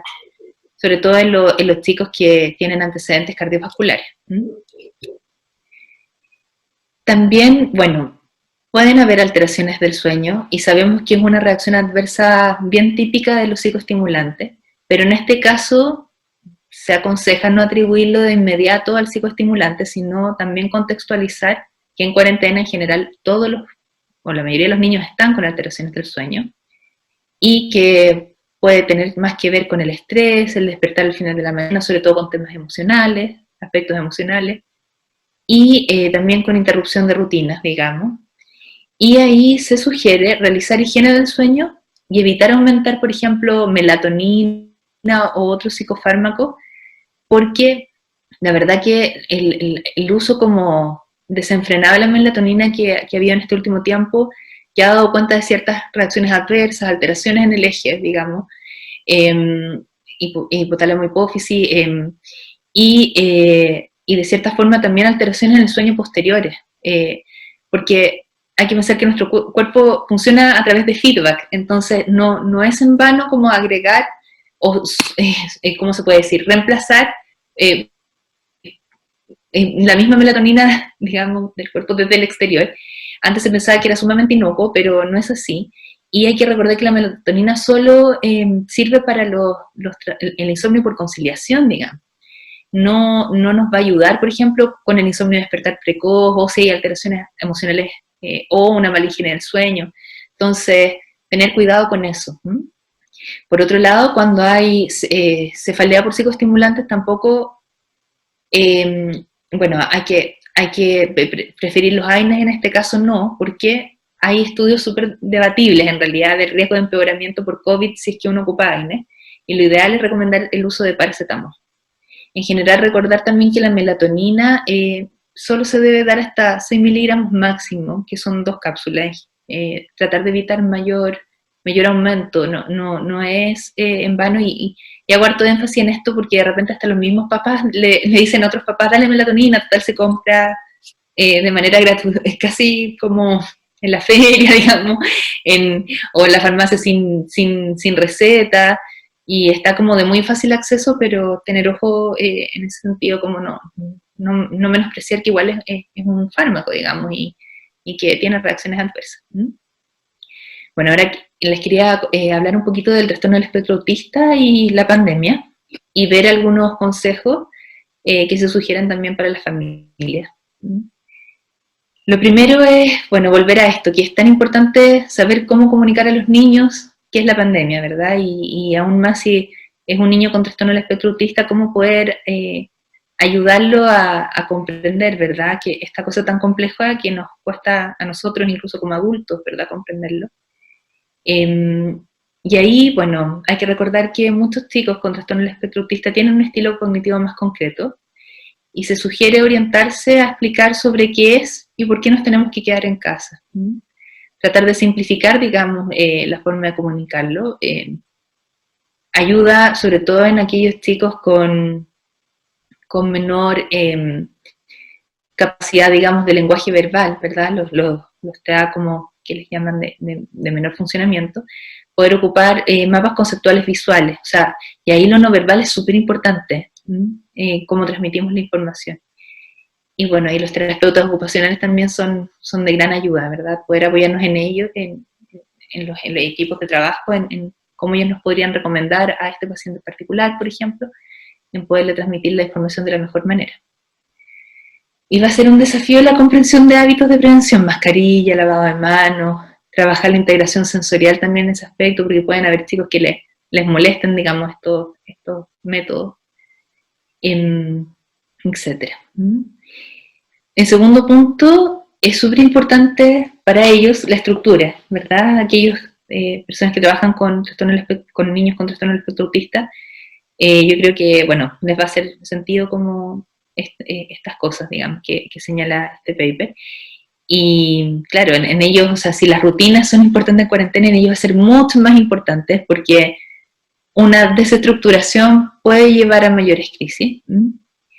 Y ahí se recomienda incluir en la rutina, incluir los distintos lugares de la casa para poder ayudarlo, y dejar al menos una de las como tareas del día o espacios del día para que sea en conjunto con la familia para disminuir el aislamiento, y ojalá que esa que sea para compartir con la familia sea de un contenido lúdico, para que pueda sentir placer también el niño al contactarse con los demás.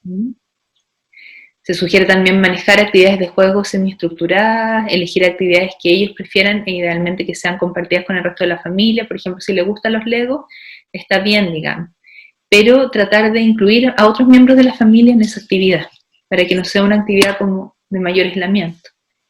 Acá se recomiendan cierto uso de juegos serios, ahí hay que asesorarse con los profesionales, hay algunos que mejoran la cognición social y el reconocimiento de emociones facial.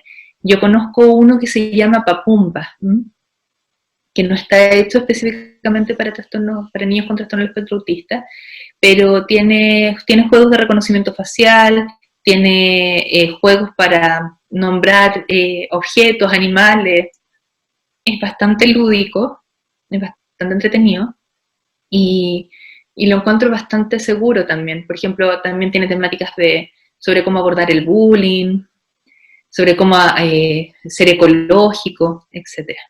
Es el único que conozco hasta el momento, pero deben haber muchos, y ahí, bueno, cada tratante puede ir recomendando la batería que conozca. Que los videojuegos, si es que son un interés, por ejemplo, restringido, llega hasta ese punto, ok, que no sea una pelea, digamos, no se forme un mal clima respecto a la restricción, sí tratar de, obviamente, de instalarlo dentro de una rutina, digamos, ¿cómo se puede decir? Que tenga cierto criterio, pero lo ideal para evitar que haya aislamiento es que sea también compartido con los padres. Ojalá que ese rato de videojuego haya algún padre o algún hermano que pueda participar, cosa que no fomente como esta adicción y aislamiento que se genera cuando el sujeto está solo frente a la pantalla. Por otro lado, respecto a los intereses restringidos, intereses especiales, se sugiere también que sean acompañados por los padres en las rutinas donde ellos realizan sus intereses restringidos, y que ojalá sean apoyados por el resto de la familia y lo vean como un potencial recurso de poder comunicarse con ellos. Por ejemplo, si al niño le gustan los dinosaurios, ya que los papás tengan un horario donde jueguen a los dinosaurios con él. Respecto a la terapia online, para niños con alto funcionamiento, en general funciona bastante bien. Yo he tenido pacientes, también desde la experiencia puedo dar fe de eso. Hay que indagar en los trastornos ansiosos, hay que, sobre todo en la adolescencia, dar apoyo. Y si el niño está en un proceso de psicoterapia, hay que mantenerlo, ojalá en la misma frecuencia. Siempre estar evaluando los trastornos emocionales, ansiedad y ánimo, y asegurarse que el paciente, el adolescente, va a tener un espacio, o niño va a tener un espacio privado para poder hablar con él, que a veces es difícil cuando están en la casa. Ahora, ¿cómo lo hacemos con los chicos de menor funcionamiento o más pequeños, los preescolares? Bueno, podemos ocupar elementos de sus intereses restringidos si ya conocemos a nuestros pacientes y sus intereses y cómo se recrean, etc. Pero también podemos ocupar videos. Por ejemplo, también me han tocado pacientes, no necesariamente de espectro, que no quieren acceder, digamos, a la pantalla, porque están agobiados ya con el tema escolar, entre otras cosas. Bueno, podemos apoyarnos en solicitar a las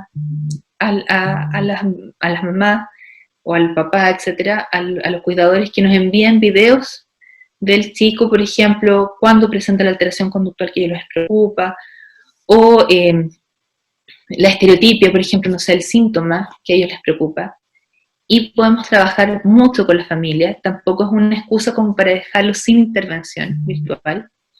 Y se debe, digamos, también considerar el estrés de los padres y poder apoyar a los padres en el proceso. Otra cosa que se sugiere es mantener el contacto con el colegio, saber que estas relaciones con sus compañeros y los profesores, lo ideal es que los vean al menos una vez a la semana, y sobre todo al menos con un compañero de clase que lo puedan ver una vez a la semana, y mantener también el contacto entre el papá y el profesor. Y por último, dejar tiempo libre, hacer una caminata corta cerca de casa, porque si es que empiezan a empeorar las estereotipias, es una señal de estrés y se ha visto que en este diagnóstico disminuye mucho el estrés con el aire libre. Bueno, vamos a hablar un poquito de los trastornos de la alimentación y la ingesta. Hay que saber que es un tipo de diagnóstico que ha empeorado mucho con la cuarentena. En general los pacientes pueden tener mayor rigidez cognitiva y empeoramiento de dieta, se aumentan los síntomas ansiosos y los rasgos obsesivos. Esta coronafobia puede llevar a que no consulten las pacientes a tiempo, entonces pueden llegar con bradicardia, ausencia de ingesta, con síntomas de alarma más importantes. Aquí es fundamental las teleconsultas, es fundamental el manejo familiar como previo a COVID, digamos, siempre ha sido en los trastornos de la conducta alimentaria.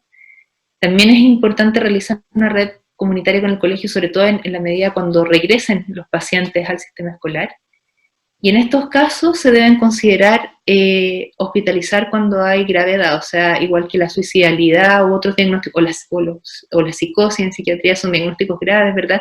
Que uno no puede posponer por pandemia, y hay que explicarles a los familiares costo-beneficio y el riesgo vital, y cuestan. También me han tocado pacientes, o sea, también experiencias y cuesta, pero es algo que se debe hacer, digamos.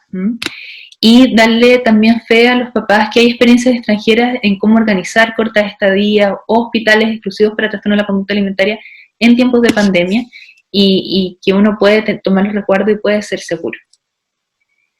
Bueno, vamos a pasar al trastorno obsesivo compulsivo. Este es uno de los diagnósticos que más ha sufrido también en tiempos de pandemia. En general, sobre todo aquellos pacientes con cierta hipocondría, el coronavirus puede ser en todo lo que piensan todo el tiempo, digamos. Hay un empeoramiento muchas veces de las obsesiones y compulsiones, sobre todo en aquellos pacientes que presentan compulsiones de limpieza o de higiene. Y desde ahí se hace fundamental la telemedicina con un enfoque calmante, con un enfoque compasivo.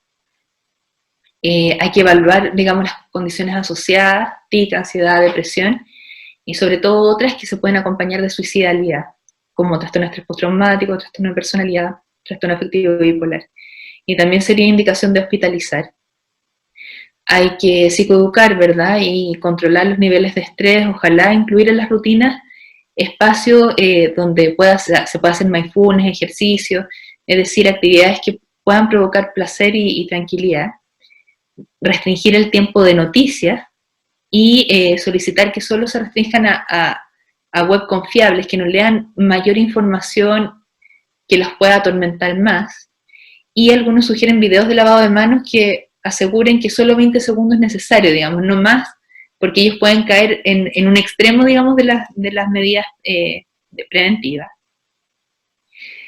Siempre hay que estar revisando la medicación y la adherencia al tratamiento si el TOC empeora, también verlo como algo reactivo a la pandemia. Sigue siendo de primera evidencia la terapia cognitivo-conductual, ahí se sugiere como adecuarla al contexto de pandemia para no exponerlos a riesgo, ¿verdad? Que está esta desensibilización progresiva que se realiza. Y acá también es fundamental la higiene de los ciclos biológicos, porque también se puede alterar el sueño.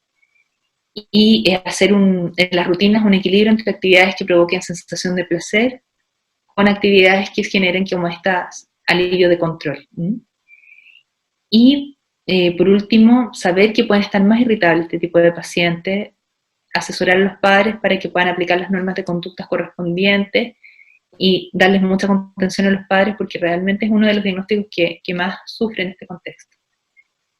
Respecto a otro diagnóstico que también es complejo en pandemia, es el Guillain de Tourette, que puede ser comorbio con el diagnóstico anterior, ¿verdad?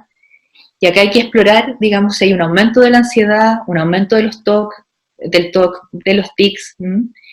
La reclusión y la cuarentena puede llevar a aumentar síntomas de trastorno de estrés postraumático, puede aumentar confusión, puede aumentar la irritabilidad. Los tics pueden ser inapropiados y de repente meter en problemas a los chicos, sobre todo a los adolescentes. Por ejemplo, un tic puede ser tos, y ellos pueden toser en lugares, digamos, de forma no como se aconseja, digamos, por las normativas, y la otra persona puede pensar que está faltando a las normas en vez de sin saber que hay un diagnóstico detrás, digamos. y ahí vamos a ver cómo lo podemos abordar eso. Y lo otro que se ha comentado, evaluar, es ver si hay ciertos efectos neurotrópicos también, que el coronavirus pudiera empeorar el Gilles de Tourette, pero la verdad que se ha visto más con enfermedades neurodegenerativas, no que el Gilles de Tourette como propiamente tal, que no es neurodegenerativa, y por ende hasta el momento uno puede estar más tranquilo en ese sentido. Desde ahí, bueno, se sugiere reducir la cobertura de los medios, limitar la expresión de ansiedad de los padres, ¿verdad? Contener a los papás en pacientes con TOC, relajar las reglas de la terapia cognitivo-conductual o adecuarla, como lo dijimos previamente. Considerar que el aumento de tics no necesariamente va a hacer un agravamiento del diagnóstico primario, sino que también puede ser reactivo a lo que está pasando. Reducir también los tiempos de pantalla sin desencadenar, ojalá, ataques de ira. Lo más importante es centrarse en el contenido, como lo hemos hablado, como también esto como transversal a los otros diagnósticos también, ¿verdad? Fomentar las actividades al aire libre, siempre que sean con cuidado y se pueda, digamos, sobre todo en los chicos con condiciones asociadas como el déficit atencional. Insistir en mantener las reglas actuales, pero también con cierto cuidado, que no fomente mayor estrés, pero con cierta firmeza, como dicen las normas de crianza, de manera cálida y firme a la vez. Si los pacientes llegan a tener comportamientos inapropiados en público, digamos, de toser, como la ecopalipraxia, que puede ser tos abundante en público, por ejemplo, o una coprolalia, etcétera, se sugiere tener un certificado. En otros países ocupan tarjetas de identificación para dar cuenta que es un paciente que tiene Gilles de Tourette y poder justificar. Y también se recomiendan mantener las teleatenciones y las intervenciones por teléfono, ojalá en la misma frecuencia que antes. Y incluso abren como este espacio que puede ser útil post pandemia, digamos, el mantener las atenciones virtuales. Bueno, hablar muy brevemente del síndrome psicótico. Este paper principalmente señala que es importante no dejar como de visualizar y de seguir investigando en otras cosas que no sea COVID. Hace una reflexión como ¿qué va a pasar si cortamos la investigación o los recursos para otras cosas que no sean COVID? ¿Qué va a pasar con esas otras cosas, entre comillas, con esos otros diagnósticos, con esas otras problemáticas? Y bueno, plantea la preocupación por la psicosis, en especial por la esquizofrenia, que ha disminuido en la evidencia, digamos, porque todos los recursos son COVID, todo se está centrando en COVID, los fondos de investigación están enfocados ahora en la pandemia. Y desde ahí comenta que el coronavirus está a la duda si puede predisponer a tener mayor riesgo de psicosis, porque hay ciertas familias de virus que son como parientes del coronavirus, que son los SARS, ¿verdad? Que el coronavirus pertenece a esta misma familia, ¿verdad? Que hay reportes de mayor riesgo de aumento de episodios psicóticos en pacientes que han sufrido enfermedades al respecto. No se sabe si es por los corticoides por los cuales se trata o si tiene que ver directamente con una relación con el virus. Existen algunos reportes incluso de casos crónicos, entonces, más que nada, la reflexión señala, ojo, si frenamos la investigación, también podemos parar las políticas públicas. ¿Y qué vamos a hacer después si este problema aumenta la psicosis y no hemos como avanzado al respecto? Entonces se sugieren preparar políticas públicas y seguir indagando en esta relación que no está bien estudiada. Y por último, si bien no es un tipo de diagnóstico, ¿verdad?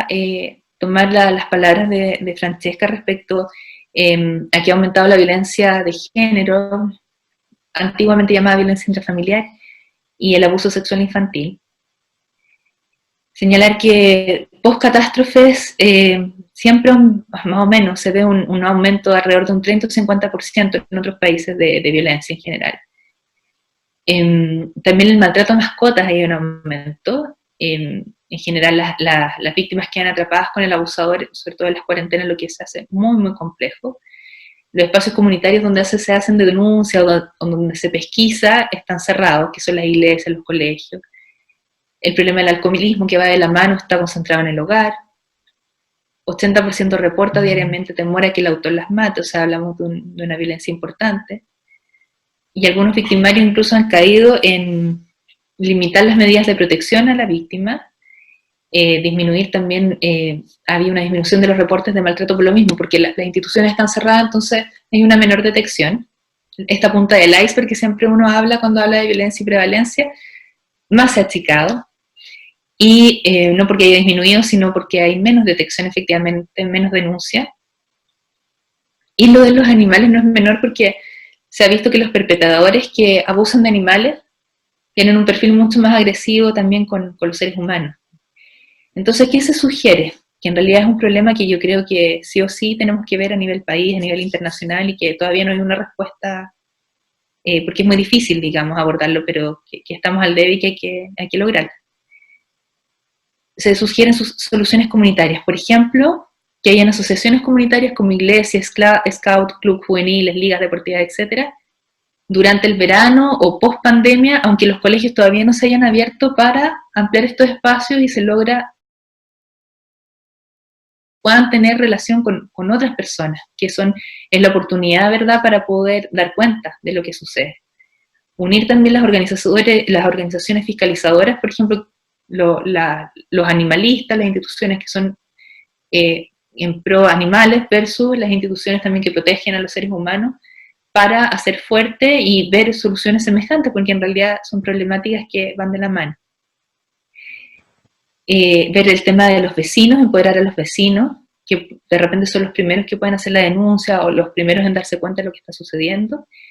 Y también a nivel de municipalidad, por ejemplo, capacitar el personal de correo, recolectores de basura, personal de reparto de alimentos, que también están, personal que repare el hogar, por ejemplo, que pueden acceder a los domicilios incluso en momentos de cuarentena. Y ya para cerrar, bueno, la invitación a ser flexibles y compasivos, ¿verdad? En todos los sentidos, porque yo creo que esto lleva a una alta exigencia a nivel institucional, a nivel individual, a nivel familiar, etc. Invitarlos a ser adultos y adultos que podamos ser tutores de resiliencia con nuestros niños, ¿verdad? Hay que recordar que Boris Cyrulnik señala que uno necesita una mano de un adulto cuando niño que pueda hacernos dar cuenta y resignificar los acontecimientos traumáticos de forma que podamos hacer frente y salir adelante. Y nosotros como adultos, como tratantes, como mamás, como papás, podemos lograrlo, digamos, y dar protección en ese sentido. Y bueno, ya esto para cerrar, invitarlos a leer este poema de Grace Ramsey, que encuentro que es una linda forma de ejemplificar cómo sublimar, digamos, un momento difícil y poderlo resignificar de una manera de connotarlo positivamente y que sea finalmente un aprendizaje y una experiencia que nos pueda fortalecer principalmente más que derrotar en cierto sentido. Muchas gracias y perdón por lo extenso, pero bueno, así que eso, muchas gracias. Gracias a ti, Cristiane. La verdad es que también nos fuimos dando cuenta que muchas de las preguntas que fueron surgiendo y que fuimos recogiendo en ambas salas, porque tenemos 2 salas simultáneas, ¿cierto?, al día de hoy,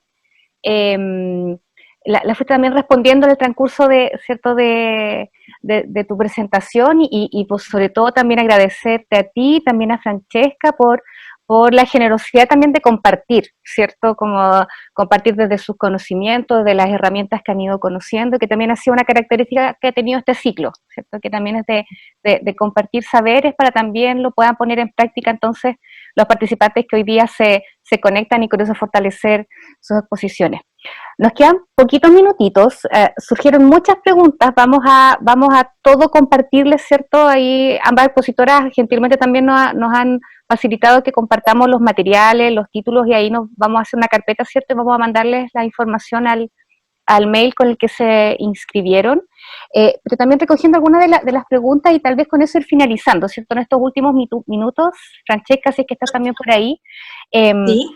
También desde esta lógica, ¿cierto? Que ustedes también muy bien fueron mostrándonos diferentes herramientas, tanto enfocadas directo hacia los niños, niñas, adolescentes, también a sus familias, sus cuidadores, pero también surgieron algunas preguntas asociadas a cómo acompañarles cuando ya el COVID no es una amenaza, ¿cierto? La enfermedad COVID-19 no es una amenaza, sino que ha llegado a la familia, ya sea porque ha tenido algún familiar, ¿cierto?, que se haya contagiado, algún familiar que esté en aislamiento, hospitalizado, incluso haya fallecido. Desde ahí, si es que pudiesen también compartir algunos recursos que ustedes conozcan, cómo también manejar y aproximarnos para también realizar ese acompañamiento, que se vuelve también complejo, ¿cierto? Y que sabemos que hoy día más y más familias están viviendo esta realidad.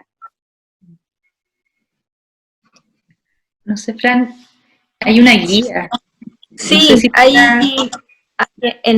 mira, o sea, puntualmente, de manera, yo creo que Cristiana a lo mejor va a tener una mirada más o menos similar. Nosotras nos formamos en la misma sede, digamos, así que tenemos básicamente lo que mencionaba Cristiana también, de que independiente de la edad que tenga el niño o la niña, digamos, uno tiene que ajustar la información y no mentir.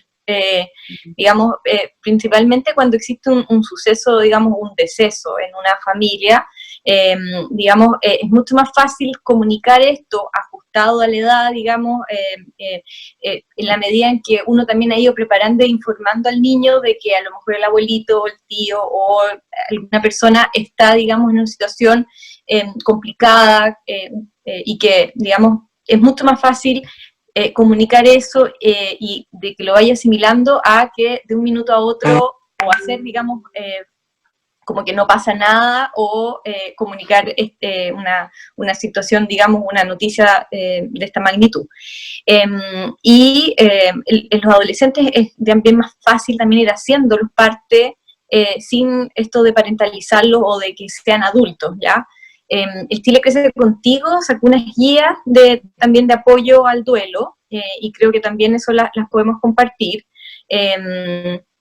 No sé si tú quieres comentar algo, Cristiane. Sí, bueno, tomarme de las mismas palabras en general es como parecido al trabajo de duelo que uno hace siempre si es que uno está pensando en un duelo, y sí hay que tener, o sea, no sé si hay varios que son ya profesionales, o sea, estamos entre profesionales de la salud, quizás voy a decir cosas que ya saben, digamos, pero recordar nomás que el concepto de muerte es a partir de los 9 años aproximadamente. Entonces, eso yo creo que es un factor que es importante considerar, porque los más chiquitos va a haber que trabajar, y bueno, estas guías son muy buenas, las del Chile Crece, yo las he compartido también en el equipo de trabajo y pienso que se pueden compartir con los pacientes. En los más chiquititos va a haber que trabajar como con esta expectativa de que la muerte puede ser reversible. Entonces, como irles anticipando, aunque sea doloroso para uno como adulto, el que quizás si empeora la abuelita, empeora el tío, probablemente esto sea o muere, sea como un proceso que en realidad no va a volver físicamente esa persona, no la van a volver a ver de la misma manera, y es importante trabajar esas expectativas, porque el duelo queda más ambiguo. Lo que tiene el coronavirus además que no pueden hacer los rituales. Eso es lo otro que es muy, muy complejo de lo que estamos viviendo. No pueden morir acompañados, ni tampoco la familia puede ser acompañada en este proceso con el cuerpo, digamos, porque mientras más, de lo que se sabe del duelo, también de la parte sistémica, mientras más artificial es la muerte, mientras más el cuerpo muere alejado de la familia. Por ejemplo, en la antigüedad, no quiero alargarme mucho, no en la antigüedad, pero todavía en Chile, digamos, por ejemplo, ahora que yo estoy en Temuco, uno lo ve en los sectores rurales, velan el cuerpo en la casa. Entonces la muerte es mucho más, es como nacer al revés, en el fondo es mucho más cercana, la vivencia es mucho más tangible, no es algo tan artificial, tan lejano, mientras que, bueno, yo era de Santiago, entonces, ¿qué pasa en las grandes ciudades o qué pasa con el COVID? Se llevan este cuerpo, se llevan esta persona, está en un medio artificial, se aleja de la realidad es mucho, o sea, no hay forma de poderse despedir concretamente, tangiblemente, y los niños son concretos. Entonces, ellos necesitan ese tocar, ese ver, y ahí está como el desafío, que yo creo que todavía no debe haber una respuesta como tan elaborada de cómo poderlo abarcar mejor. Desde los conocimientos que tenemos, yo pienso que hacer rituales de duelo, ya sea las cartas, escribir una carta y amarrar un globo y que el globo se la lleve, o quemarla, el anticipar al niño que esa persona puede fallecer, los más chiquititos que no tienen este concepto de reversibilidad, explicarles que no se formen expectativas de que va a volver esta persona. Y bueno, mientras más lenguaje verbal, no sé si es más fácil, pero uno puede como hablar más de como verbalizar más. En los más pequeños probablemente se requiera más simbología, más rituales que puedan suplir, aunque es imposible suplirlo, pero puedan acercarnos a lo que era el funeral antes, porque ahora ya eso es otro desafío que tenemos. Ahora las guías clínicas, claro, estas orientaciones, recomendarlas y saber que hay mucho que hacer igual, o sea, como yo decía, la evidencia en realidad en la actualidad es algo que está emergiendo, entonces también es algo como que tenemos que ir creando también en conjunto con la familia.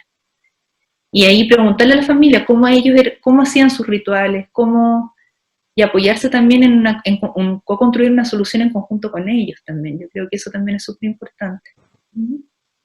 Muchas gracias, Cristiane. Sí, yo quisiera estos últimos minutitos poder transmitirles todos los mensajes que nos fueron llegando por ambos chats, de mucho agradecimiento, por también la claridad, por la generosidad, ¿cierto? Por ahí, ¿cierto? Algunos comentarios, no importa la extensión, cuando es de calidad, ¿cierto? Así que ahí transmitirles también a ambas, también los agradecimientos por acoger también esta invitación para este ciclo. Nuevamente siempre los decimos, cada sesión implica un nuevo desafío para la siguiente, porque siempre son varas muy altas que vamos dejando también para compartir con todos los participantes y las participantes. Así que agradecerles como siempre al tremendo equipo de Hospital Digital que nos apoya, nos dan todo el soporte, también a TICS Minsal, y también obviamente al equipo de salud mental del Ministerio de Salud, que estamos trabajando ahí con toda nuestra fuerza, motivación y ganas por generar espacios como este y muchos otros también que estamos trabajando desde acá. Así que recordar, vamos a compartir, ¿cierto? Ya que las expositoras también lo ofrecieron gentilmente, vamos a compartirles también la información. Recordar para los que también se fueron retirando antes, contarles de que va a quedar todo registrado en YouTube, probablemente 2 o 3 días más ya va a aparecer la grabación arriba en línea para que también lo puedan compartir con sus colegas, ¿cierto? Y poder trabajar en torno a ello. Y recordar que, bueno, vamos a, ¿cierto?, volver a encontrarnos los siguientes martes, ahí hacemos difusión, ¿cierto?, a los que ya se han inscrito para la conexión, lo mismo también para los días jueves, y contentos, ¿cierto?, de poder haber llevado ya a cabo una sesión más de este ciclo, que para nosotros también ha sido bastante reconfortante poder llevarlo a cabo con todos ustedes. Así que nos despedimos con un gran abrazo, enviándoles a todos, ¿cierto? Y deseando que todos estén bien, que todos estén seguros en sus casas, y ojalá poder encontrarnos también en la próxima sesión el próximo martes. Así que nos despedimos y será hasta el próximo martes. Un gran abrazo, Cristiane, y un gran abrazo, Francesca. Gracias. Chao, chao. Chao, chao.